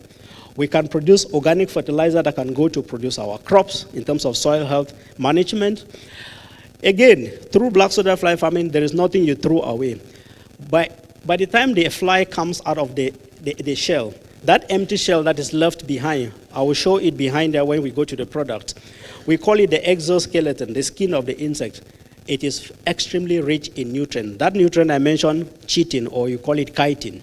Again, you can use that shell to make chitin, which is very expensive in the market. Again, through insect farming, we're able to produce food. By the time we feed these insects to animals, we're producing food at the end of the day for humans. So, through insect farming, we can touch several aspects of life: food, feed, soil health, economics, just to mention a few. And in each of these lobes, we're generating income by selling the larvae, selling the chickens, the goats, and so on, fed on these insects, but also selling the crops grown through the fertilizer from the insect. So we make money at every point of the insect product that is produced and used. But largely, we are contributing to several of the 17 Sustainable Development Goals, ranging from zero poverty, zero hunger, to even partnerships. Through insect farming, we are in this room at different levels of engagement. That is what the insect can do to you. Please, can you move? Now, I mentioned that the black soda fly goes through different developmental stages. That is how the stages look like. From an egg, then it goes through those different sizes of the larvae back to the adult, which now lays eggs again to continue the cycle. Now, if you were to complete this cycle, it can take you approximately 30 to 40 days to complete the cycle. But interestingly, if you are rearing these insects for feed, it takes you just about 12 to 14 days. You will have your insects to sell. The rest of it continues on its own without you having to look for food for them. That is the beauty of the black soda fly. Please move. Now, as we're here to talk about cash, I've used an analogy there. If you take, for example, just 1,920 tons of organic waste, you see there a mixture, fruits, vegetables, and all that. And then through the black soda fly, you are able to convert this to organic fertilizer in less than 5 weeks. What this means is that by the time these insects break down the organic fertilizer, you are likely to get 700 to 800 tons of organic fertilizer that is ready for application in the soil. And at the same time, you can get between 200 to 400 tons of the larvae itself. So this leaves us with approximately 50% conversion. I mentioned the example of Chanzi in Kikuyu.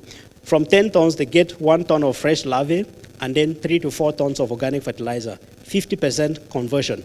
That is what I'm trying to show there. So this is what the black soda fly can do to you.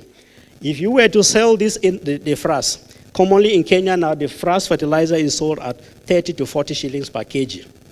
While the larvae, if fresh, you sell at 40 or 50 shillings per kg because you've not dried, you've not spent anything further.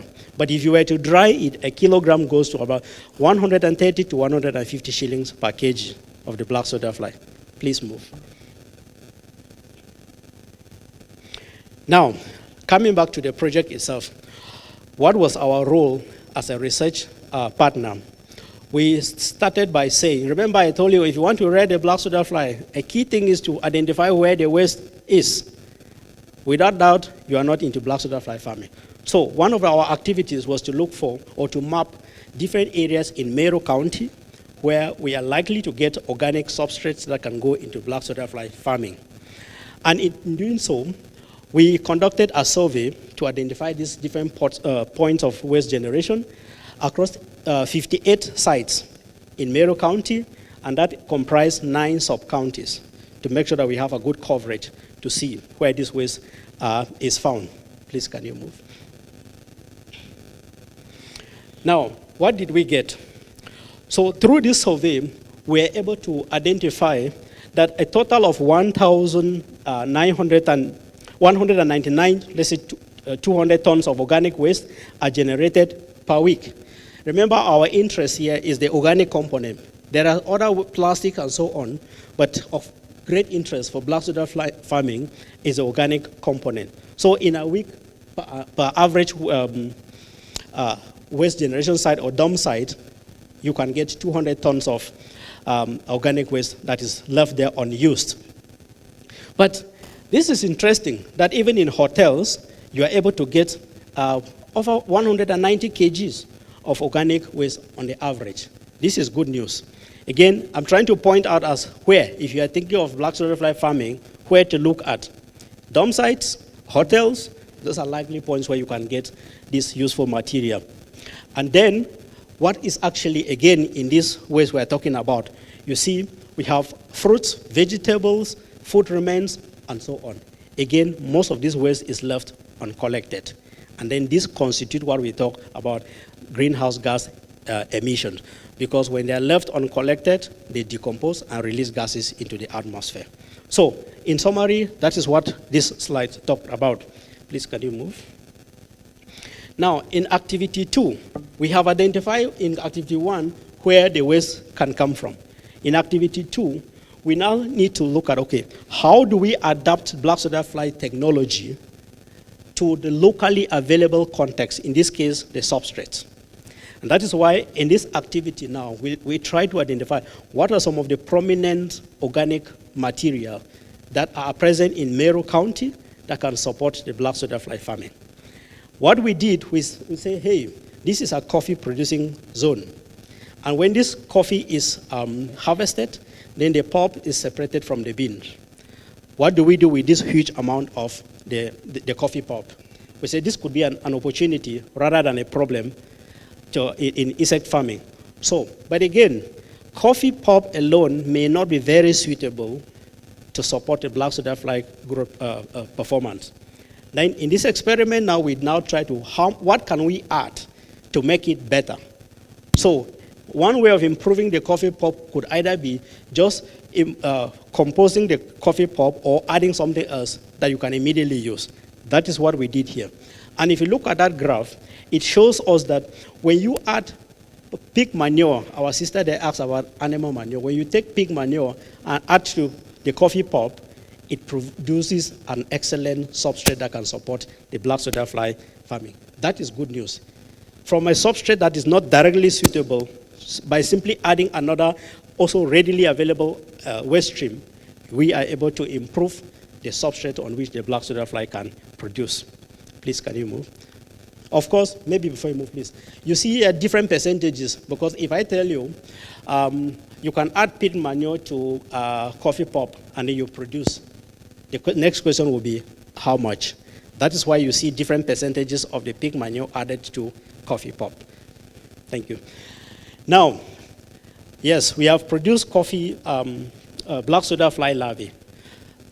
How nutritious are they? Remember, we are producing them for something. Here, we are showing that a combination of coffee pulp, fruit, and vegetables at 50% can actually support the black soda fly farming, and support, in this case, how? To produce larvae that are of high crude protein content. Again, crude protein content or protein content is one key nutrient that drives the price of animal feed in the market. That is why it is important that we highlight that when you are producing the larvae, also ensure that they are also rich in nutrient. And in this case, our coffee pulp, which is readily available, pig manure, the vegetables available, that combination can provide excellent black soda fly larvae that can go into our animal feed production. Of course, fat. Remember, I will show you the fat I'm talking about when we get to the display there. The black soda fly larvae is extremely rich. Up to 30% of it is fat. And that fat is not a problem, but as an excellent source of energy. In animal feed production, they either use soybean oil or fish oil. Here is an alternative that can readily be used. Please move. Now, in activity 3, remember we have now sorted the waste. We have now produced the larvae. We have determined the nutritional quality. Here in this activity, we ask ourselves, what does this mean for animal production in real sense? And one key aspect we focused on was to say, okay, if we have a small-scale farmer who produces a few birds, does this farmer need to go formulating feed like a feed miller would do? Or what can this farmer do to readily use this insect in her farm or in his farm? So we set up this experiment. And then in this experiment, we were providing the black soda fly larvae live as you harvest, no extra work done to the birds. In this case, we use the improved indigenous chicken. And you can see again, we gave them different percentages of the live larvae in addition to the regular food that they're eating. The idea here is how can I supplement the nutritional needs of this bird without necessarily going through the full cycle of formulating a diet. Please, can you move? And what did we get? What we saw there is that when you add the larvae, the live black soda fly larvae, to the regular feed of the chicken, the one that has more larvae is the one that they consume the most, which means the birds readily love it. Is this surprising? Certainly no.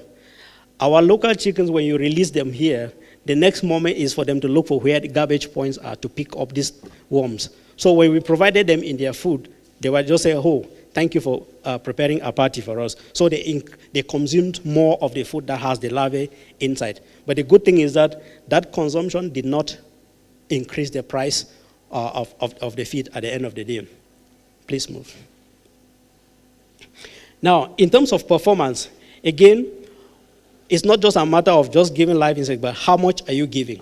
So when we gave these birds food that contained up to 5% of the black soda fly larvae, you can see there that the final weight of the insect was high when we gave them 5% of the regular diet for the insect. By the way, remember, averagely in a day, a chicken will take up to 150 grams of feed.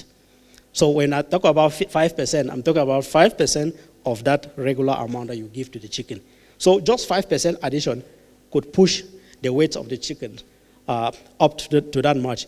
Remember, a farmer sells at a farm-to-market gauge based on how heavy the animal looks. That is one key criteria. And here we can see that with just 5% of the black soda fly larvae, we increase the weight of the chicken. Even the total amount of feed that they take, it's less with the insect, which means with little food eaten, the insect is gaining much weight at the end of the day. That is good news that a farmer wants to see. Please move. Remember, chickens are produced and sold whole, but also another line of business is to produce eggs from this chicken. Here we looked at the egg laying performance when they are fed diets containing the black soda fly larvae. Again, we see that at 5%, the chickens lay eggs more eggs compared to the other levels like 10%, 15%. This is giving us an idea that it's not just that you are adding the larvae, but how much you add has an issue, an interest. And so again, when you feed the birds containing diet with up to 10% of the black soldier fly larvae, even the weight of the eggs increased. Again, now you see I'm talking about 5%, 10%, not 15%. It gives us an idea that as you add the larvae to the feed of the chicken, you also want to have a limit to get the optimal performance. So it is interesting to see that not only adding, but how much you add is important. Please move. Now, beside chicken, remember we do keep different animals. Interestingly, ruminant production is largely known to be fed, or the animals are fed roughage or forage, for example, or grass, if you may put it that way. But we are saying, remember, these animals, even though they have the ability to get their nutrients from the forage they feed on, but the quality of this forage can also limit the amount of protein and energy they can take in. So is the black soldier fly a solution to this challenge? Certainly yes. In this next experiment, we looked at how we can use the black soldier fly. In this case, I call it defatted, where the fat has been removed, and then the cake, which is now very rich in protein, is now incorporated into the feed of dairy goats. And then we look at the performance in terms of the body weight of the animal, but also the milk that the animal produces. So if you look at that graph there, you see that when we give the black soldier fly powder without the fat now up to 75%, then you see an improvement in the body weight of the animals. Again, everyone wants to sell their goat or take their goat to the market when it is heavy enough to compete and fetch more price. Please, can you move? Yeah, you can either sell the goat as it is, or you sell the products that come from the goat, in this case, the milk. When we added the black soldier fly meal to the feed of the goats, you could see that just at 50% inclusion, we have an increase in the quality or the quantity of milk that the goats produce. This is good news for dairy farmers because it means you have more milk if you consider the insect meal for your goat diet. But also, the composition. Is it just the volume of the milk or the quality of the milk? Again, we could see that the protein in the milk also increased with the addition of the black soldier fly meal, up to 75%. This is interesting. Please, can you move? Now, will the farmer make money?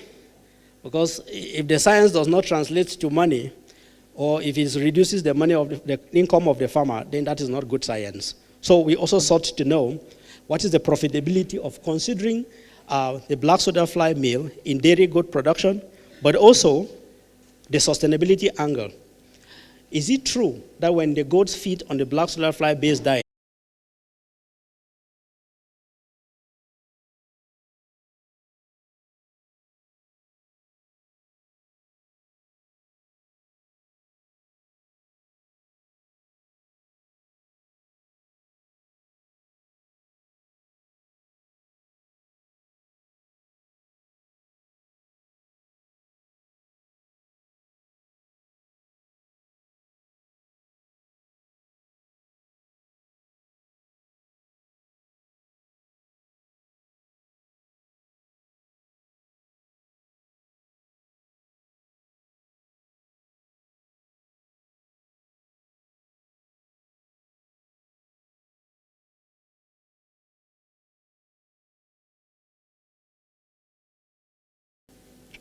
and as you can see here, when you include the black soldier fly frass fertilizer in the soil, one thing that readily stands out, of course, which is what the farmer is looking for, the yield of the potato.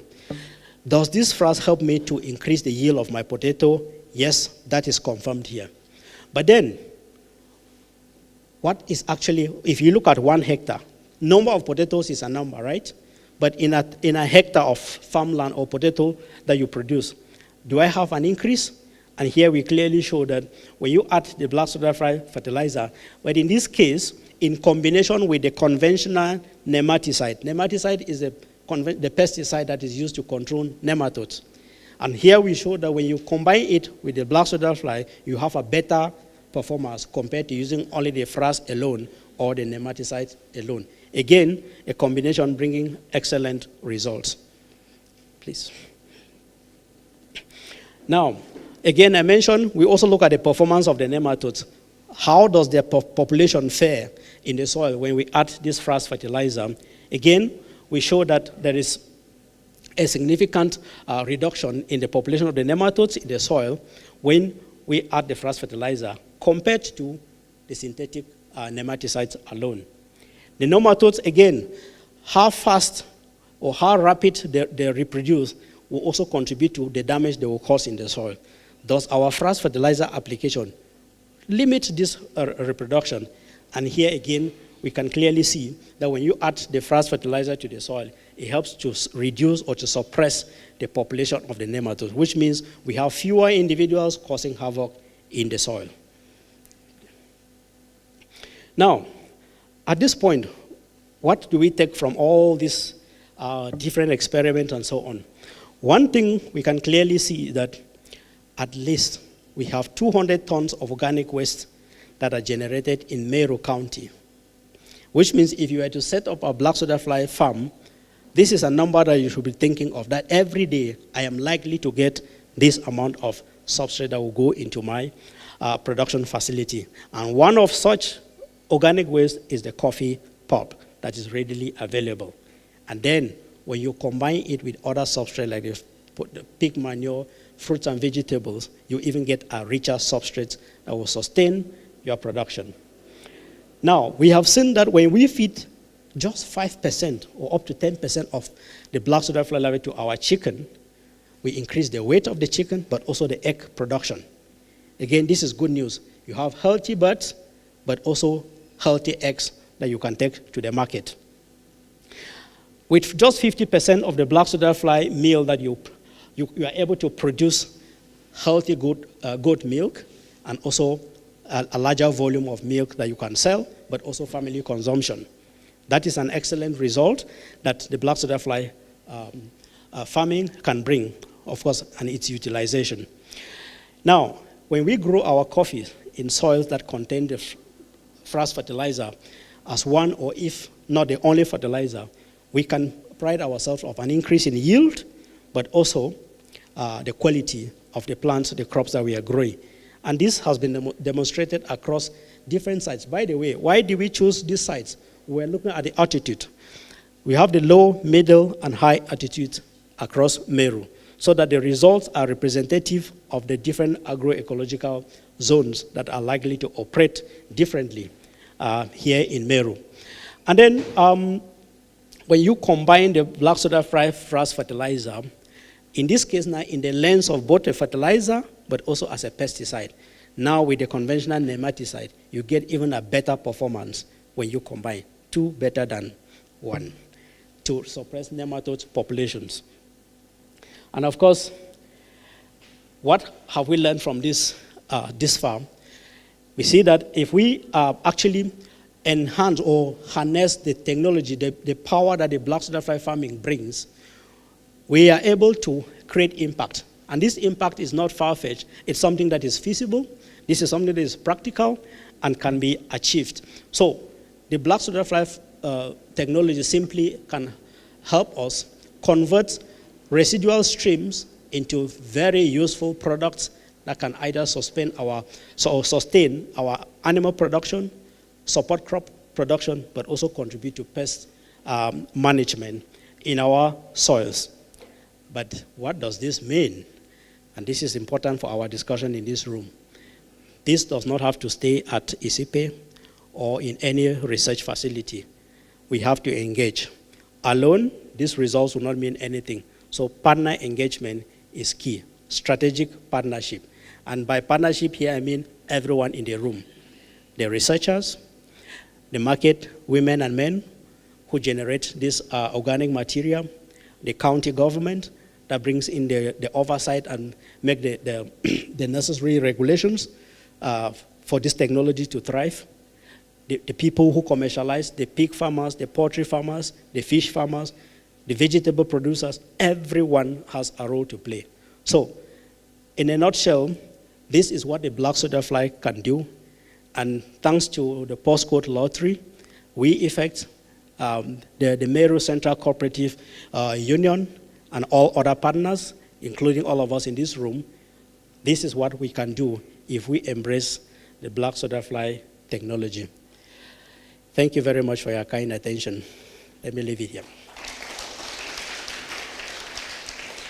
And of course, I would want to really acknowledge these wonderful organizations, wonderful people. We have Postcode Lottery that provided the resource package for us to do this work. We effect heavily represented in the room. That is actually the engine behind the project running, providing all the general oversight. We have the union, our host, and also our key implementer here in Meru. And then, of course, our able government, the county government of Meru, which we very much appreciate their support and guidance. Of course, the farmers who allowed us to be able to conduct these experiments in their fields, because we never wanted to go again to the lab, but we wanted a practical thing that happens in real life. So we really appreciate the farmers from all the 3 sites that we used for these trials. But of course, our technicians and the students that were recruited to work in this project. So this wonderful work was generated by the team again, like I said. I'm just representing here. Thank you very much.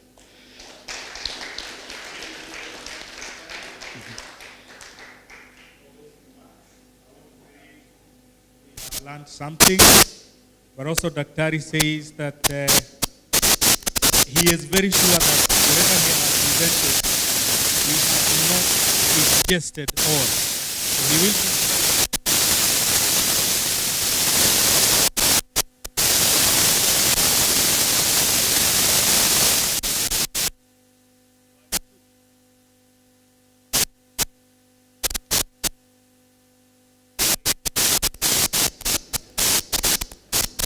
It is time for tea, so we believe even machines misbehave when their sugars go down.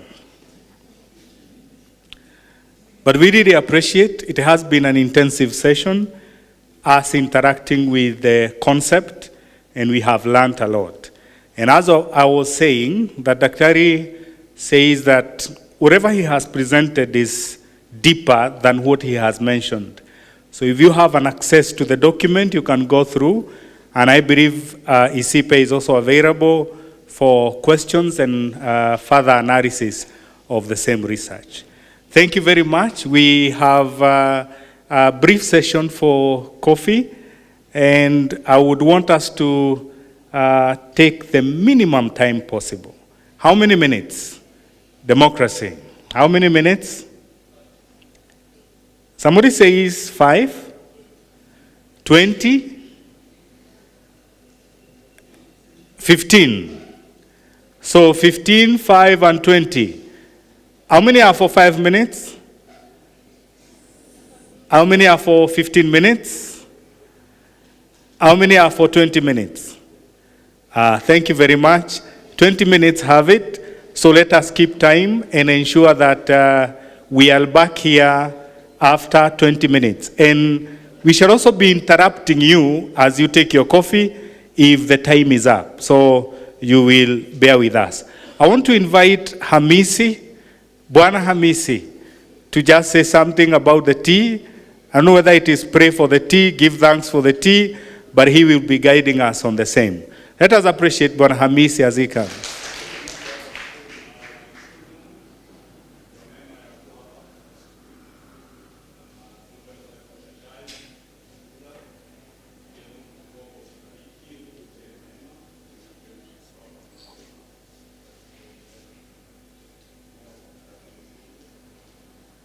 Amen.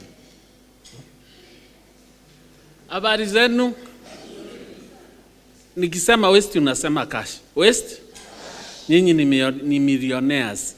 Tulienda kusoma na chairman Mbabu, tukaambiwa kwanza tukule cricket ndio tukubaliwe kuja. So hata nyinyi hapo mtapata kahawa, sio chai, hata cricket mtapata. So announcement, bondi ya Meru Coffee We effect isipe waachwa kidogo kwa sababu ya an interview inataka kufanywa na watu wa Meru TV. So nyinyi mtakunywa baadaye. Hata najua mmeshiba kwa sababu mmeona hawa warembo wa diamond, silver na gold. Mkiwa mnaona hivyo mmeshiba, so nyinyi muache nyuma our chairman and directors ndio tuweze kufanya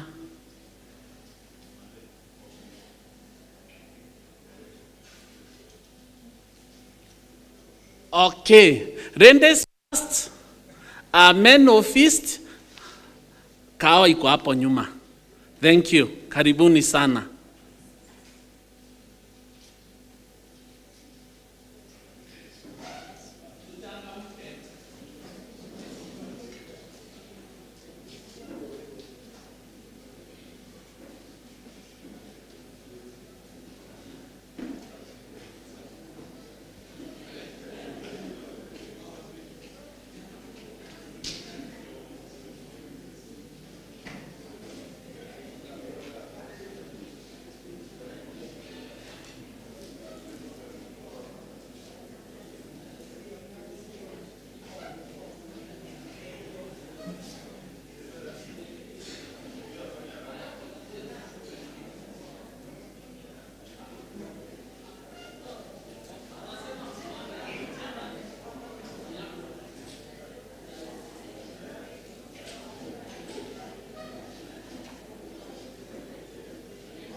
Oh, nyao ngina ali akamili. Meru.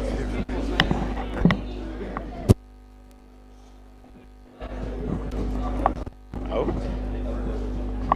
Hapa ni lugha.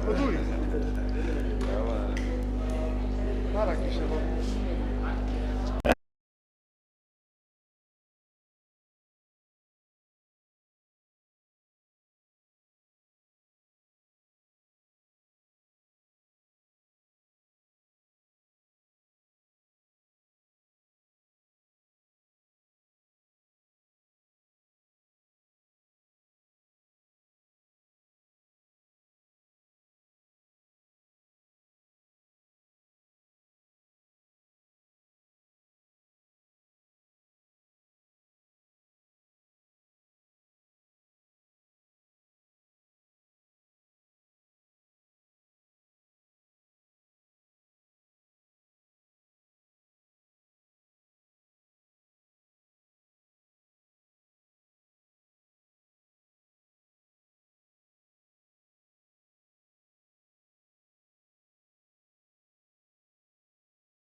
so much.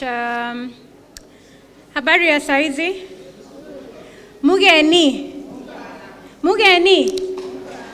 Good. This session, just as the MC has said, we shall be discussing several questions related to the project today. Na WeEffect is keen on partnership. We work through partners. We don't want to come to Meru and do the work ourselves because we believe in sustainable projects and results, and that's why we cooperate with the local stakeholders. So to start us off, I will invite Dr. Shafan to join me here. I know he had an interview till late, so, oh yes, he's right here. Let's appreciate him as he comes.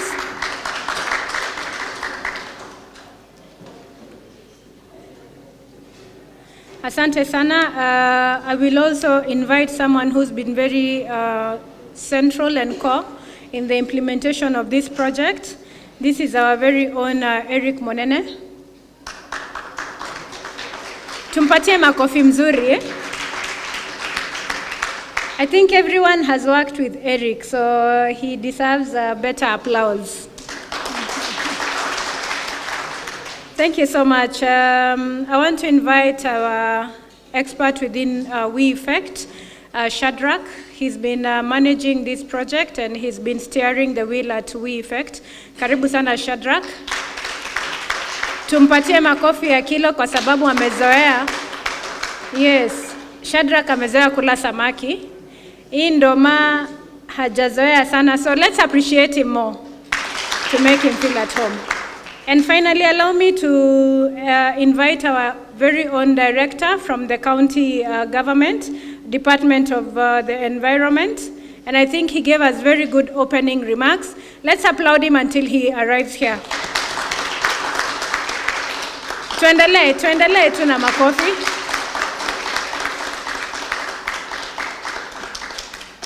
I want to appreciate Mr. Angelo Gitonga because he's been very patient with us. He's stayed on even way beyond his schedule has allowed him.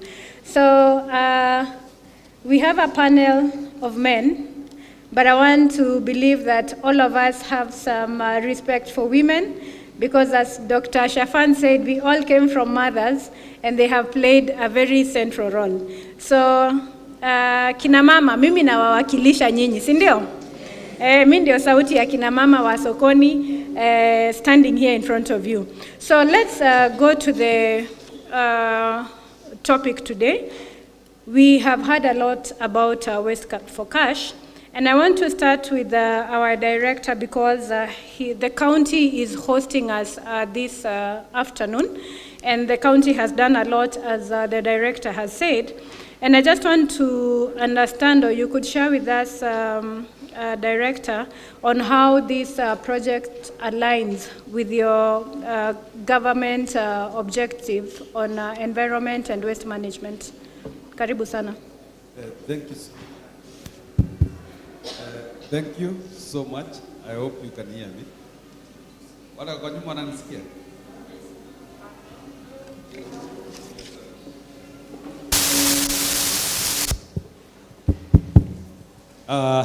If you can hear me now, I want to thank the organizers for this opportunity for me to share a word or two about how this project that we are learning from today has aligned to the county objectives on solid waste management. First of all, I said I start to you in 3 forms. I am a teacher doing capacity building on environment and climate change. I am a waste treatment or technologist whom should give you technical guidance on how to treat waste. But at the same time, I'm the enforcer. I'm the enforcement officer of the solid waste management laws. I always say that one being the last one because it's not very sweet to all of us. If we can, we should evade enforcement and do what we are supposed to do. So this project, I was with it from the initiation because I had personally done a prototype of the same project here in Meru, Kakromone, and Bruberg Philanthropies. And Meru actually won to be among the 50 cities in the world we're trying to showcase new innovations on solid waste management. And that's why I was always saying that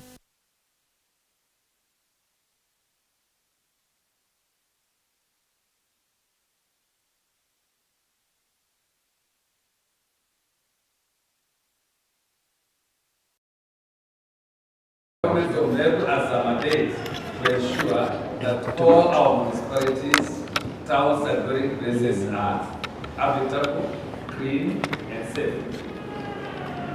Secondly, we are supposed to develop the management, the solid waste management plans. This is what is in the law. We are supposed to enforce the law and also build capacity of our citizens to be able to deal whatever I don't accept as waste, but people usually call it waste. So, for me, this project came in to tell the people what I was unable to tell. Because now, it is the women who are directly involved in the farms, it is the women who are directly involved in the kitchen, it is us who are trading with agricultural properties or agricultural goods to understand. We cannot use directly from our farms as food does not mean it has become waste. What we only need to do is to repurpose it and use it for another purpose. What we could have otherwise thrown away, we convert it into manure and use it to grow more crops. What would have otherwise been a menace because it is giving us bad smell, we convert it into high quality crude protein for animals to be an additive for animal feeds or livestock feeds. Therefore, this, from that very first comment, the project aligns with our objectives, but at the same time, we know why the county government has not been able to correct waste in all the markets. It's because the waste correction and transportation fleet is an expensive infrastructure to maintain. Therefore, if I have everyone doing waste treatment in safe methods in their own homesteads, then my work has reduced in terms of cost, in terms of what I'm going to do. So thank you so much. I believe this project is totally aligned with the objectives of solid waste management in the county. Thank you, Bona Angelo, yes, Director. And what I'm hearing from you is that it's not a separate thing. You were there since the inception of the project, which is very good for ownership as well as for sustainability.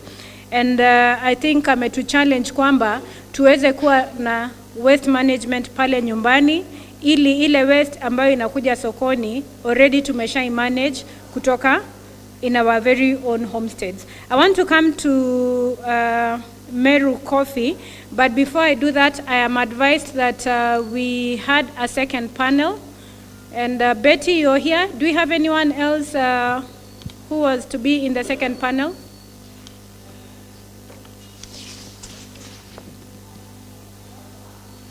Stella, do we have Stella? Do we have a youth market representative? Stella is there? All right. And do we have Betty? So what I am advised is that we join this panel so that we save a bit of time. We don't need to have two panels thereafter. Kindly.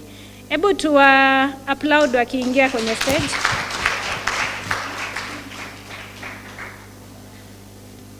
Welcome, Stella. Betty, kindly. I don't want to leave anyone out. Do we have any other person who was supposed to be in the second panel? There's a seat here.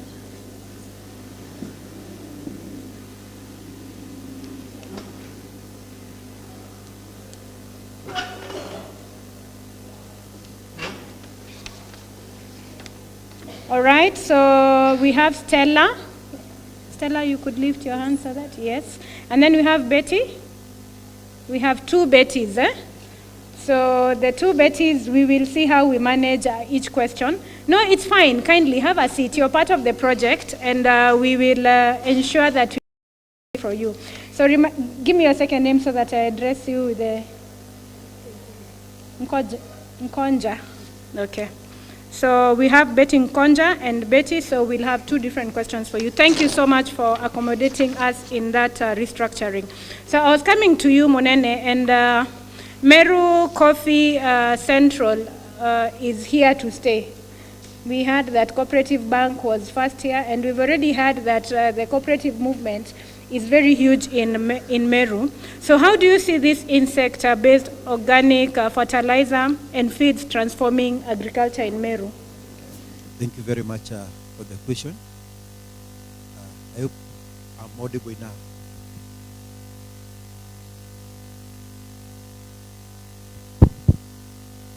Okay, I'm saying that for we Meru Central Coffee Cooperative Union, this is a project that came in time. Because as you all know that the world population is increasing. And as the world population is increasing, also the population at Meru County is also increasing. And this one is not only creating demand for food, but also for other social amenities, because as the population increases, also the need demand for land also goes up. That is, we need more land for houses, we need more land to build schools, we need more land to build the hospitals, and so forth. And what this means is that the land that we expect to produce food for this increasing population is being used for other purposes. And this means that we need to think outside the box as far as the food production is concerned. And this project, we as the union, the way we view it, is something that has come up to help us. To help us in the regenerative agriculture and the sustainable agriculture. Why? Because as we produce food using synthetic fertilizers, we end up messing ourselves.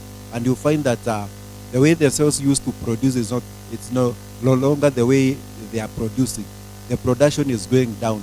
But from what we had from ICP, from what they presented here in the morning, you can see that where frass or the fertilizer from BSF is being used, production is going up.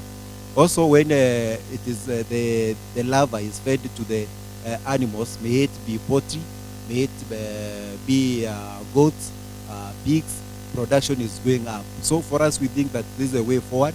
This is the way we need to go, so that we not only increase production, but also take care of the environment. As you have said, this is the mother of so many inventions, and we have also given birth to 3 more cooperatives.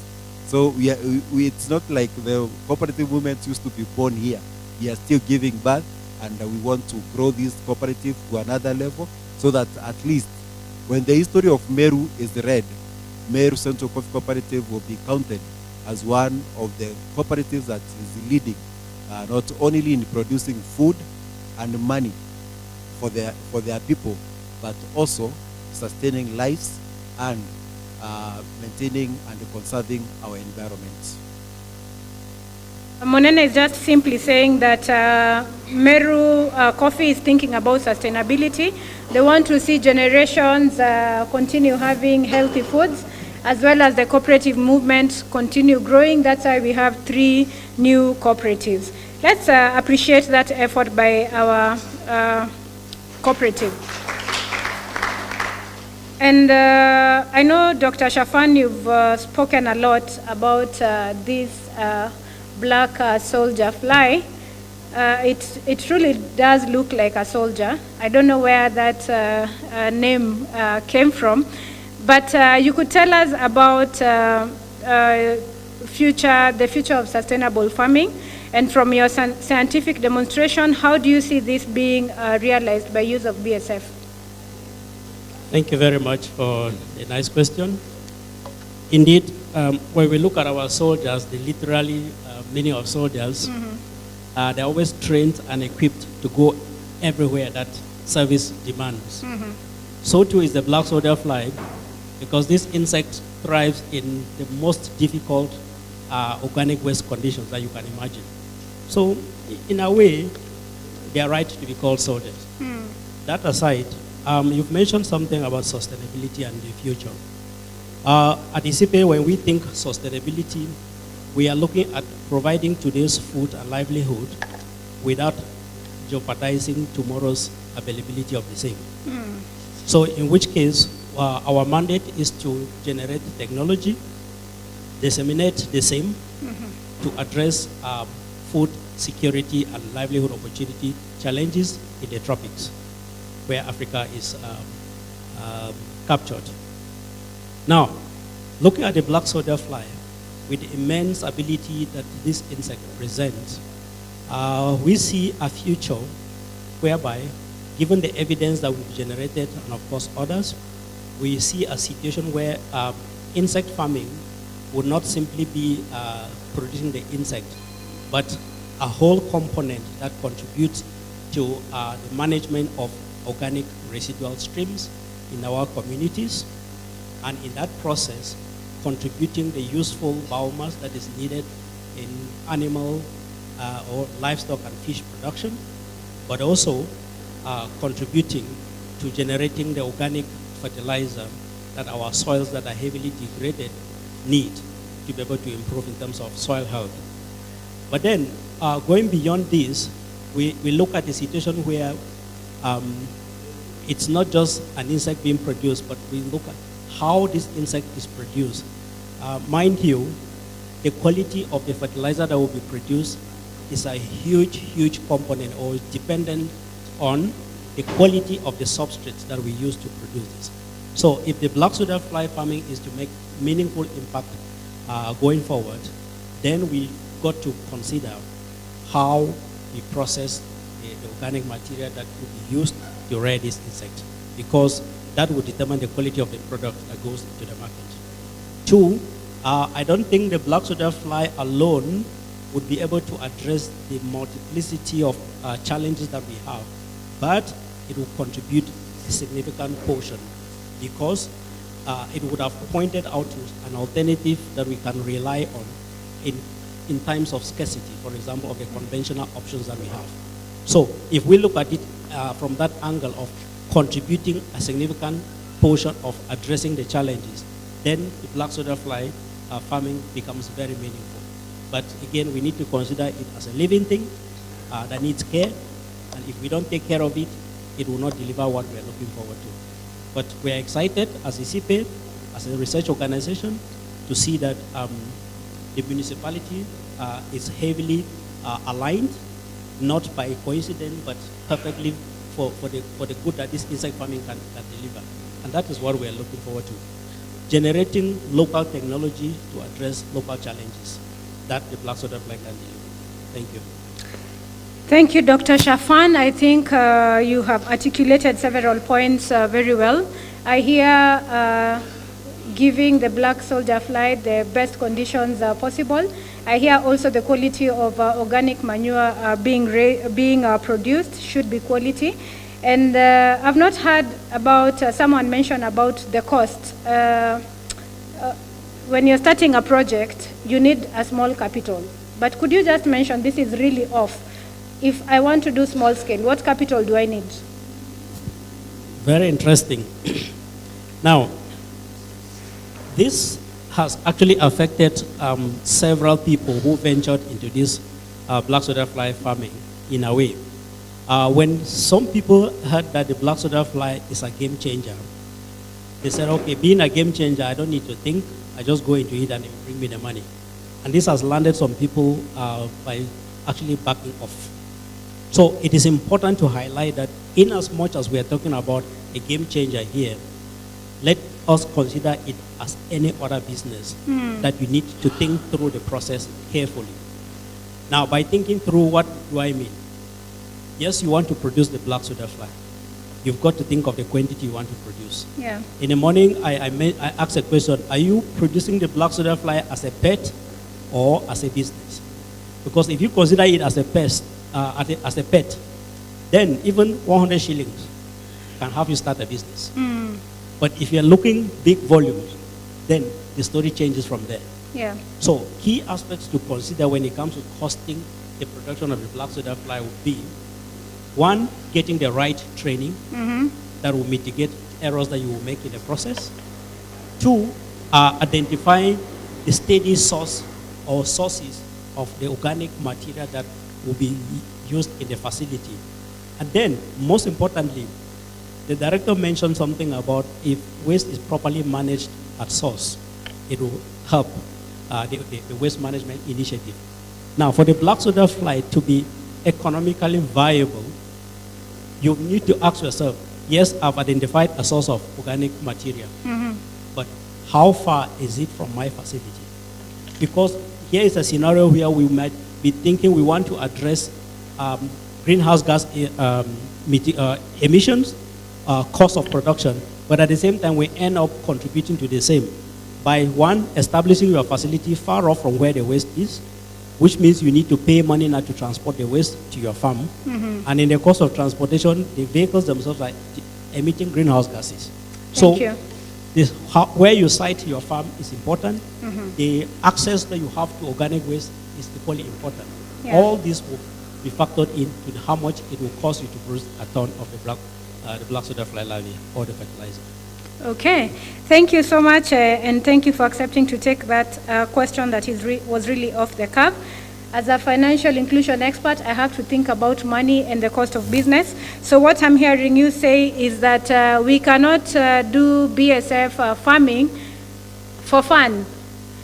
If we want to make money, we cannot do it, we cannot keep the BSF as pets.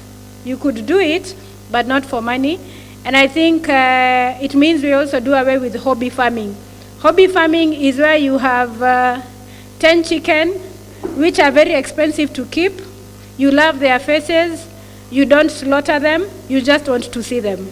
That is called hobby farming. So we can't do that with the BSF if we are to make some economic sense. And I think that's one of our great takeaways this afternoon. Allow me to skip you, Shadrach. I want to go to Betty Kagweria. We have two Bettys, so I want to believe you're Betty Kagweria. And Kagweria, I want to believe that you have been in touch with the markets, and the markets are facing a lot of challenges. How do you think, since we started this project, how has that changed? Good afternoon, and you can place your mic very close to your mouth because I think we have a challenge with the sound. Sorry, my name is not Betty Kagweria. Okay. All right. Beatrice, please go ahead. That question applies also for every woman here. Yeah. Okay. I'm a poultry farmer. I've been using BSF to feed my improved kienyeji chicken, and I can say it's doing well. Now, let me go back to the question. As for the market improvement, when you start rearing the black soldier fry, we do not have waste lying all over our market, because you collect it and make it into use. Thank you. Thank you so much, Beatrice. I think you have mentioned about poultry farming, and I'm sure that many women here have a chicken or two. How did you start? Because if we don't say how we started with that use of the black soldier fly, it would be the chicken feed. It would be really unfair. How did you start? What made you start that process? Once again, you know, the commercial feeds are quite expensive out there, and the black soldier fry has a very high percentage of the protein content. And all the feeds, the most expensive thing is the protein part of it. Yeah. For example, the soya beans are quite expensive, But if you can manage to rear your own BSF, you cut the cost of buying the feed. You just use the black soldier fry. Like for me, I just go and buy the maize jam from the millers, and then I come and mix directly the black soldier fry and feed them. I started small. I wanted to save. I wanted to make profit. And hence, I shifted to formulating my own things using the black soldier fry ladder. I would encourage every woman here to try the same. You can see me, you can visit me. I am willing to guide. Thank you. Let's appreciate that. You see, it's good I asked. You have invited us to see what you're doing, and we really appreciate that opportunity to learn. And let's take that opportunity to see how we can visit Beatrice and learn something. Let me come to Stella here. Just pass the mic to Stella. I want to hear the tips of a successful BSF enterprise. What are some of the tips that you could share with us as lay people who are not scientists like Dr. Shafan? Okay, good afternoon, everyone. Good afternoon. My name is Stella. I come from Machakos County, all the way to come and share the good news of BSF. If you want to have a successful BSF enterprise, one, you need to have the knowledge. You cannot do anything you don't know. So you need to have the knowledge. You go to ISIPE, or you come to us. I've heard Beatrice say she can do it. I normally do it. Actually, in Lower Eastern, Stecker Farm, we are doing it. Literally, we are training people. Every Thursday, we do the trainings. So you can either go to a place where you know they offer training services, and then you be trained. After you get the knowledge, now the second question you ask yourself, where will you get the supply of the waste from, of the organic waste from? The supply has to be consistent. The supply has to be constant. The supply must be there. There's no way you will start without the organic waste. Then number 3, for you to be successful, it is good to identify what you're good at as a farmer, what you're good at yourself. You can be good at, like myself, Stella, I realized that I could speak. I could convince. So I took it to do the training. I took it to educate people. I took it to do the marketing side. So if you identify that you are good in producing, make sure you go into it. Produce. And remember, in agriculture, you will get it when you have mass production. There is no way you will do, you said hobby farming. Yeah, there's no way you'll do one crate of BSF and you are there telling us, oh, I am doing sinyo. There's somebody who mentioned sinyo. I am doing it. No, you have to do it. Okay, start small and then grow. From that, you will reap benefits. Also, something else, you can do what we call value addition. In agriculture, we add value to everything for us to reap the benefit. So how are we adding value to our BSF? One, if you look behind there are some things which are packed, which are well packaged. Once you get your organic fertilizer, the frass, when it is a heap, when it is there, it is a heap. Nobody will value it. But if you pick it and pack it, you can pack it in 2 kgs, in 4 kgs, in 6 kgs, in 10, in 50. When you package it, it will have added the value. Then you can also pack the dried BSF so that you sell to farmers who are not within you. So value addition, it is also the way to go. And also, there's also another secret that I realized. When I started the BSF myself, I went to a nearby factory there and hotels. And I told them I needed the waste. And you know, in Cumberland, when you say you want waste, especially for food, hotels, you'll be looked like, what is it? But I had a very hard time looking for the West. But one time when they realized I'm doing it, there is a factory which is just near me. They came and told me, okay, we've realized that you wanted the West. Now, can we dump the West for you? And then I tell them, fine, you can dump, but you will dump at a fee. Because when I told them I wanted to remove the West, si walininyima. Kwa hivyo nikatafuta other ways. So when they realized I want them, because we use like almost a lorry of West in 1 week. So they realized they have a safe haven for dumping. So they come to us and tell us we want to dump the organic West. And then I tell them, fine, I'll give you a space for dumping, but you will pay. You understand? So when you realize the value you have as a farmer, you will reap benefits. Unajua tumekuwa tukiona tu farming is just farming. When you realize there is a value in farming, because when you get into farming, it is not easy and it is not cheap. And that is why I even tell my farmers around me, hakuna kuku wa less than 1,000, hata kama ni mwera. Kuku, the least is 1,000. Then jogos is 15.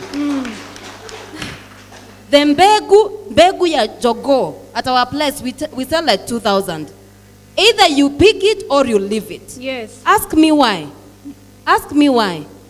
Kulea kuku kutoka day 1 mpaka kama ni jogo ifikie itoe hiyo kitu na itoe hiyo ingine. It is hectic. Unakimbizana na mwewe, unakimbizana na mongoose, unachunga zisingie kwa maji ya kina mama. You know how we leave our sufurias there. Unapata tusui wameingia huko ndani wanakufa. Unakimbizana na diseases. Every other day we are running to the agrovet to get the vaccines. Every other day we are going to the agrovet to get Madam has said, to get the maize germ and the BSF. Every other day you are just working on a way on how you will make this thing grow. You know. Thank you, Stella. Yeah, thank you. Thank you, Stella. Let's appreciate Stella. I feel like Stella needed a full session or half a day. It's like that is just a tip of the iceberg that she's sharing with us. But I take very key lessons that Stella is sharing with us. Farming is expensive. Unasikia mtu ana dump at their cost. Yeah? But if Stella didn't tell us that, we would have gone to buy waste.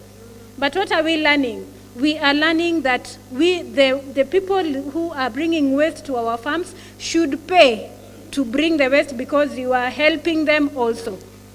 Can we educate our farmers that? Na ametoa nani mfano mzuri sana wa jogoo. And I hear what Dr. Shafan was saying, that we cannot just get into BSF without any training. Lazima tusome kidogo. Na hiyo kusoma ndio school fees, na ndio maana you're charging your product. Your product comes at a cost. You cannot afford to give your product for free. And Konja, I know that you're also Betty Kagweria. Then Betty Kagweria, you're in the right place.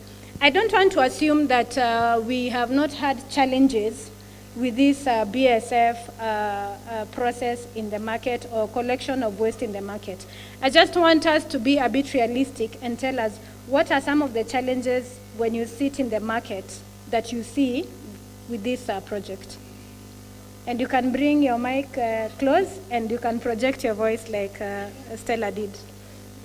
Afternoon. Good afternoon. Allow me to talk in Swahili. Karibu sana. Sana. Tunasikia uko nyuma? Songeza kwa mdomo kabisa alafu tuongee kwa sauti. Afternoon. Good. Allow me to speak kwa Kiswahili kila mama aelewe.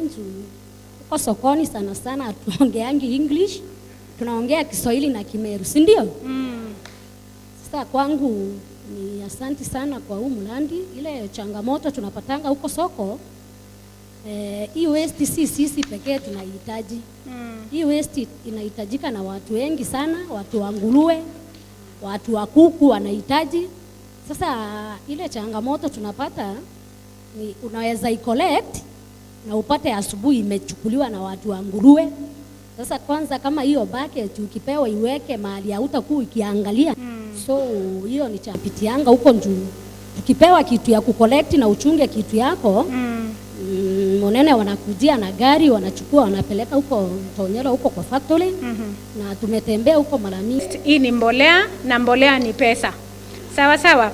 Na Kagweri umesema kwamba tunaweza tukajiunga pale sokoni tuweze kufanya hiyo mambo ya BSF hata nyumbani kwetu. Na nadhani hiyo ndio maono ya ama lengo la mradi huu.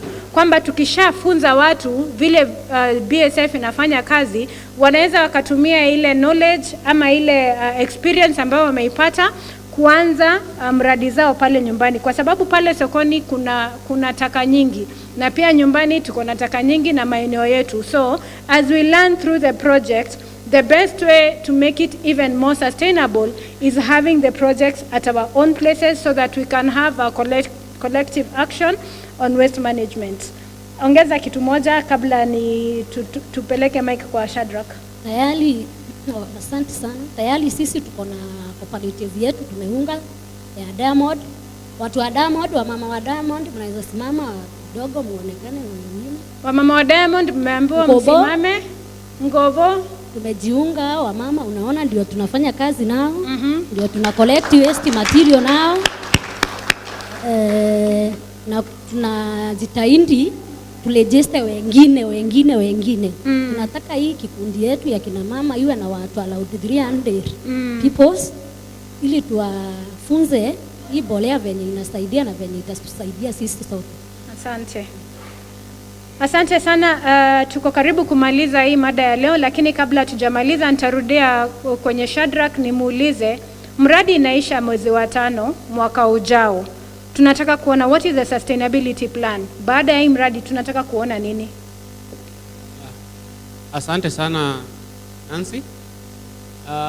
Mradi utaisha, tumebakisha kama inaisha mwezi wa 5 mwaka ujao. Tumebakisha karibu mwezi 8 hivi. Na hatutaki mradi ikuwe kama miradi mingine. Umeona kwingine mradi ikiwekwa, wakati mfadhili anaondoka unapata inakuwa ile inaitwa White Elephant Project. Tunataka wakati sisi tutaondoka, huu mradi pia uweze kuendelea kwa miaka mingine ijayo. Na tunafanya nini? Ya kwanza, vile mlivyoelezwa, beneficiaries wa huu mradi sana sana ni hawa mama ambao wako kwenye masoko, ambao pia wanazalisha ile taka organic waste, ambao wao ndio wanazalisha hii takataka kwa volume kubwa zaidi. So tunawahimiza wa form cooperative ambazo mumesikia majina najua ziko kwa process ya registration. Na unajua kitu ukitaka kusikwe na malumbano ama kitu ambayo inalete kukosana, si lazima kuwe na sheria. Na kukuwa na sheria ni kuunda kitu ambayo iko formal. Si cooperative iko na sheria zake. Cooperative iko na bylaws. So wakati wanaporegister hizi cooperatives kutakuwa na bylaws. Pale kutakuwa na jinsi ya hii pato ambayo inatokana na kuuza fertilizer itakuja vipi. Meru Coffee ambao ni wafadhili wakuu ambao pia wametupatia shamba ambayo tumeweka hiyo factory. Hao wataingia kivipi na watasaidia kivipi kumanage hizi cooperative na kuensure kuwa kila mtu ambaye ni member wa cooperative ana benefit kutokana na huu mradi ambao ni wa kuuza organic fertilizer. Kitu kingine ni kuwa umesikia saizi organic fertilizer demand iko very high. Hata saizi ukitaka even 5 tons huwezi pata because demand imekuwa juu. Watu wameanza, people are very conscious on their health. Na wakulima ambao wanaelewa hii wanatumia organic fertilizer. Na wakati umejulikana kwenye soko that you are a farmer who is doing organic farming, hata bei ya bidhaa zako inaweza kwenda juu sana. Itakuwa juu kuliko hayo mengine. So organic fertilizer ndio future. demand iko juu. Nyingine ni chicken feed. Chicken feed ukienda, it's very expensive. Hiyo ukienda size kwa duka wale my sister hii atakwambia it's very expensive. Na kama unaweza kupata alternative which is black soldier fly larvae, utakuwa unaokoa cost. Huu mradi factory by mwaka ujao, mradi ukiisha, factory itakuwa 100% operational. Kuna machines ambazo bado tunataka tuweke pale. Itakuwa ni kiwanda kikubwa. Watu wataandikwa pale kazi, si ndio? Watatoka nje ama watakuwa watu wa eneo la Meru? Itakuwa eneo la Meru. So kitu cha kwanza ni ile mbolea itauzwa, hela itakuja. Cooperatives ita benefit. Meru Coffee itaendelea kutusaidia in coordination. Watu watapata kazi na biashara itaendelea. So hata tukiondoka, mradi bado utaendelea. Asante. Asante sana Shadrack. Nitapatia kila mtu nafasi moja ya kupeana maoni yao ya mwisho, but kabla hiyo tuende kwa Monene, maana nataka atufungie kwa kutueleza mambo ya stakeholders engagement. Tumejiunga different stakeholders, kuna Meru Coffee, kuna Isipe, kuna WeEffect, kuna mfadhili wetu Postcode Lottery, tuko na kina mama sokoni, tuko na the new cooperatives. Umeonaje huu uhusiano wa stakeholders? What role has it played when it comes to the success of the project? Thank you very much for that question. As some of the panelists have said, these are projects that needed a lot of knowledge. Munene, utaongeza sauti kidogo? Okay, thank you very much. As I said that these are projects that needed a lot of knowledge, because when we started this project, we as Meru Central Coffee Cooperative Union knew nothing about the black soldier fly. But when we partnered with Isipe, they came on board and they brought a lot of knowledge, a lot of technical know-how. And this has helped us move as far as this project is concerned. Then we had WeEffect, ambao wametuongoza sana na kutuelekeza as far as what is needed to be done and how it should be done. And we thank Postcode Lottery for providing the finances to ensure that this project works. Then there is the county government of Meru, especially the Department of Environment, being the licensor and the people in charge of environment and the markets. Because as you have heard, without the waste, we cannot have the BSF. And now that they control the market, we had very easy access to the waste, and hence the success of these projects. Kwa hivyo, na kuna watu wengine pia hapa na pale tumekuwa tukishirikiana na wao, sababu no man is an island. And even as we proceed, tumeona pia kuna mashirika wengine ambao pia tutakuwa tunashirikiana nao, sababu like the people who now manufacture the animal feeds, they need the raw materials, that is the BSF. They are also good partners that we are working with, and these are projects that are being scientific as it is and very practical. Is a project that you cannot do alone. If you want to succeed in this, you need others, because even as Shafan said, it's a project that requires a lot of funds, and we thank Postcode Lottery and WeEffect for coming along to assist us as far as funding is concerned, and also the market women and the youth at the markets.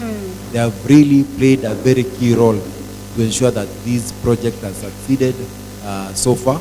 Kwa hivyo ni kitu ambao sisi kama Meru Central peke yetu, because we as Meru Central Cooperative Union, we don't produce the waste, but we do have farmers who need the frass and also the larvae for the animal feeds. But now you see us alone, hatukuna kitu tungefanya.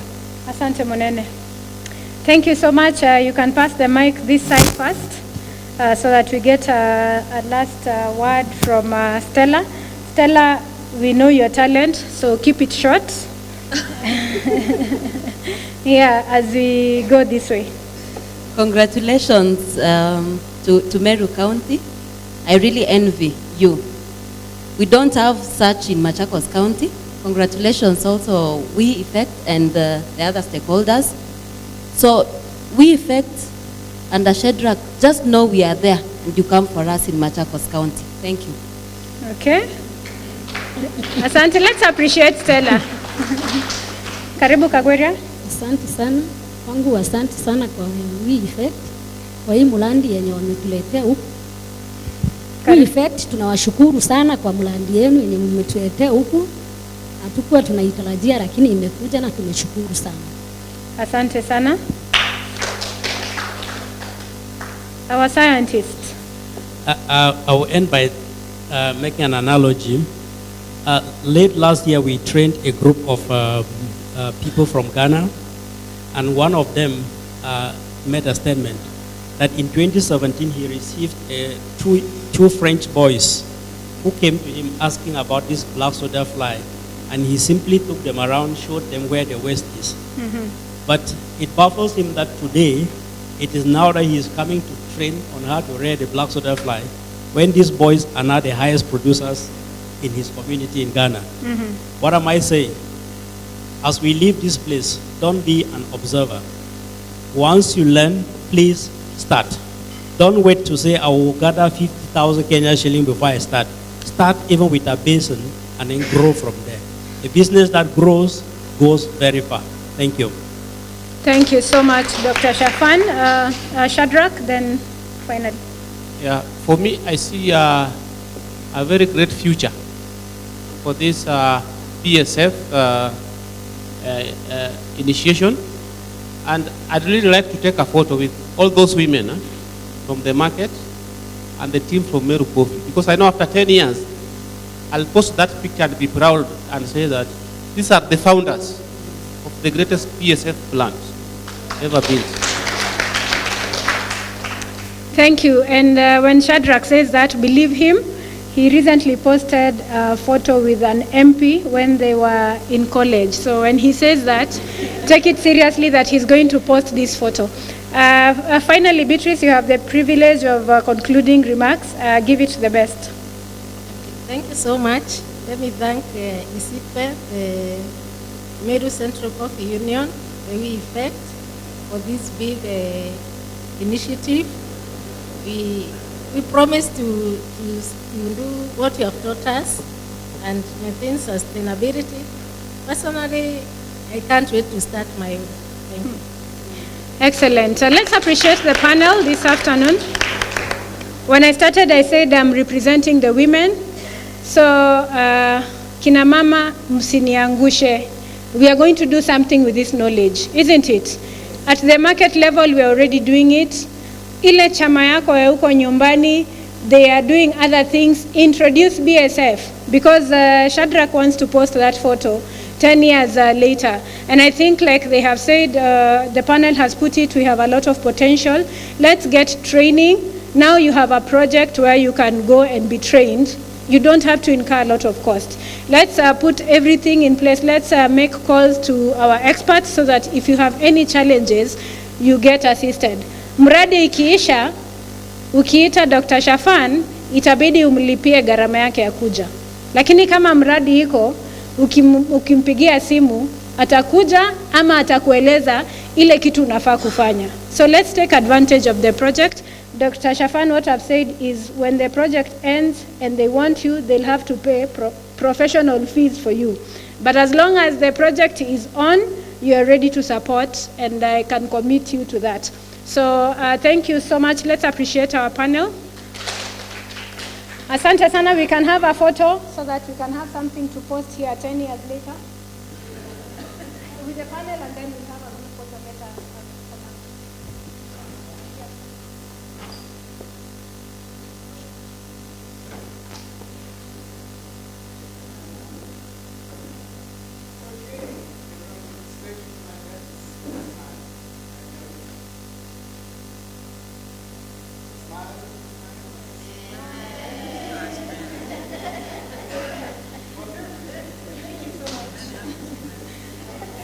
MC, back to you.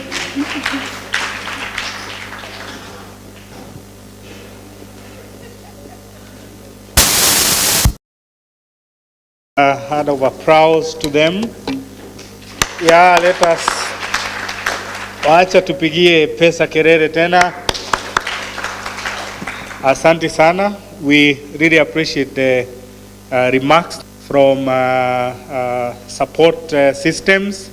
That is the county government and also we effect and the technical staff. All these combined together allows you to go and start that project, provided you do a very good baseline study, because as we have been informed, you may start and then it dies along the way if you are not well informed. As we break out for lunch, I want us to agree. We go back to our democratic constitution.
Thank you. It is a matter of consultation as the people with cameras try to see how we shall take a group photo including all of us.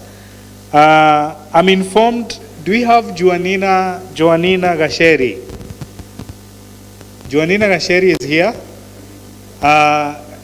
Out of everything that has been said, I'm requested to request you humbly to do just a minute of summing it up, maybe from experience, from what you have learned, as we consult with the media team to do a group photo. So let us give it up for Joanina Gasheri as she comes over.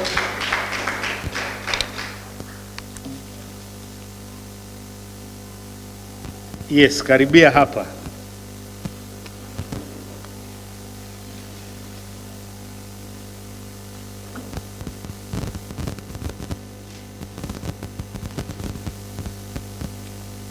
Afternoon. Penye mmesikia mimi ni Joan Gacheri from Goroden West for Cash Kakromone Market.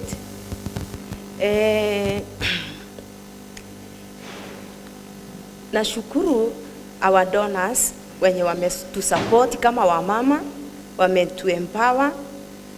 Tulipitia hata mafunzo tukafundishwa about a cooperative, na ninashukuru kwa sababu tumeelewa kupitia hayo mafunzo the difference between a cooperative and a mill go round yenye tunafanya huko soko, tulielewa na tukatofautisha. Kitu ingine tumelani kama wamama kupitia hii, ama kama mimi kupitia BSF imetusaidia sana, kwa sababu kama soko ya Gakoromone tumeifanya kuwa clean. Imekuwa clean kupitia collect organic waste and inorganic waste na tuka separate. Kwa hivyo soko ya Gakoromone saa hii iko clean, sio vile ilikuwa mbeleni. Mkipitia huko mtaona kupitia hii project Gakoromone market imekuwa clean. Kitu ya pili, tumekuwa na savings na loans kupitia hii project. Kitu ingine, we are more organized than before because we are in a cooperative. The other thing, BSF imetusaidia kukuwa na opportunities ya imetusaidia kukuwa na employment. Ukiangalia hapo soko ya Gakoromone iko beleni, kulikuwa na vijana wako idols, wengine ni wavutaji wa bangi, wengine ni wakora wanapickpocket watu, but for now BSF imetusaidia sana. Vijana wengi wetu wa Gakoromone wamesaidika kupata job, tukicollect, wengine wanapick, wengine wanaweka kwa gari, wengine wanafanya huko kwa BSF. Kwa hivyo tunashukuru sana kwa hii project kwa sababu imesaidia wamama, imesaidia wanayuthi, na tumeondoa hata uchafu kwa soko. Kitu ingine, tumekuwa na kazi, hata vijana wenye walikuwa hawana kazi wakapata kazi. Tunashukuru kwa hii project. Thank you.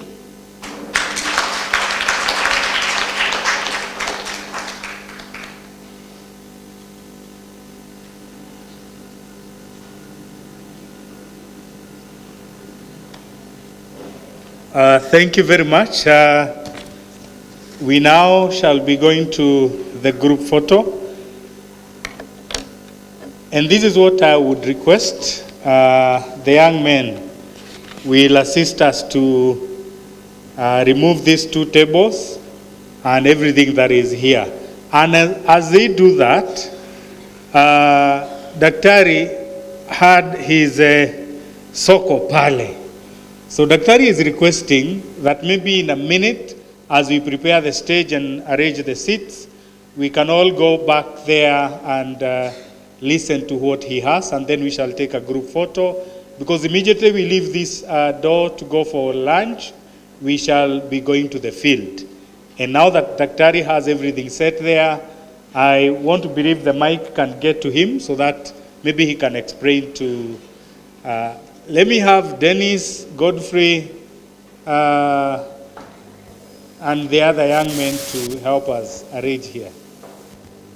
Thank you.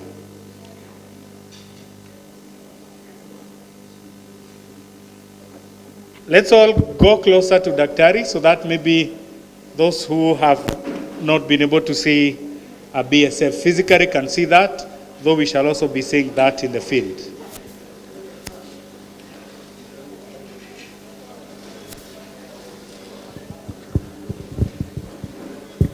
Thank you.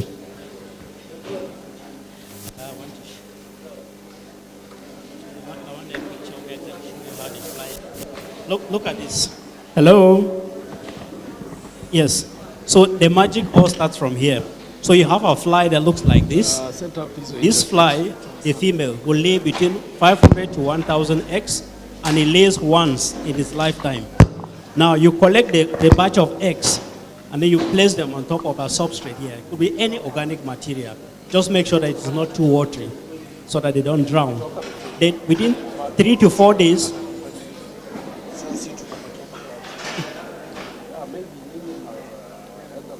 I'm saying we shall see how it looks like when we go to the facility. But what I'm saying, you have the fly. The male and the female fly looks like this. This fly, the picture. So,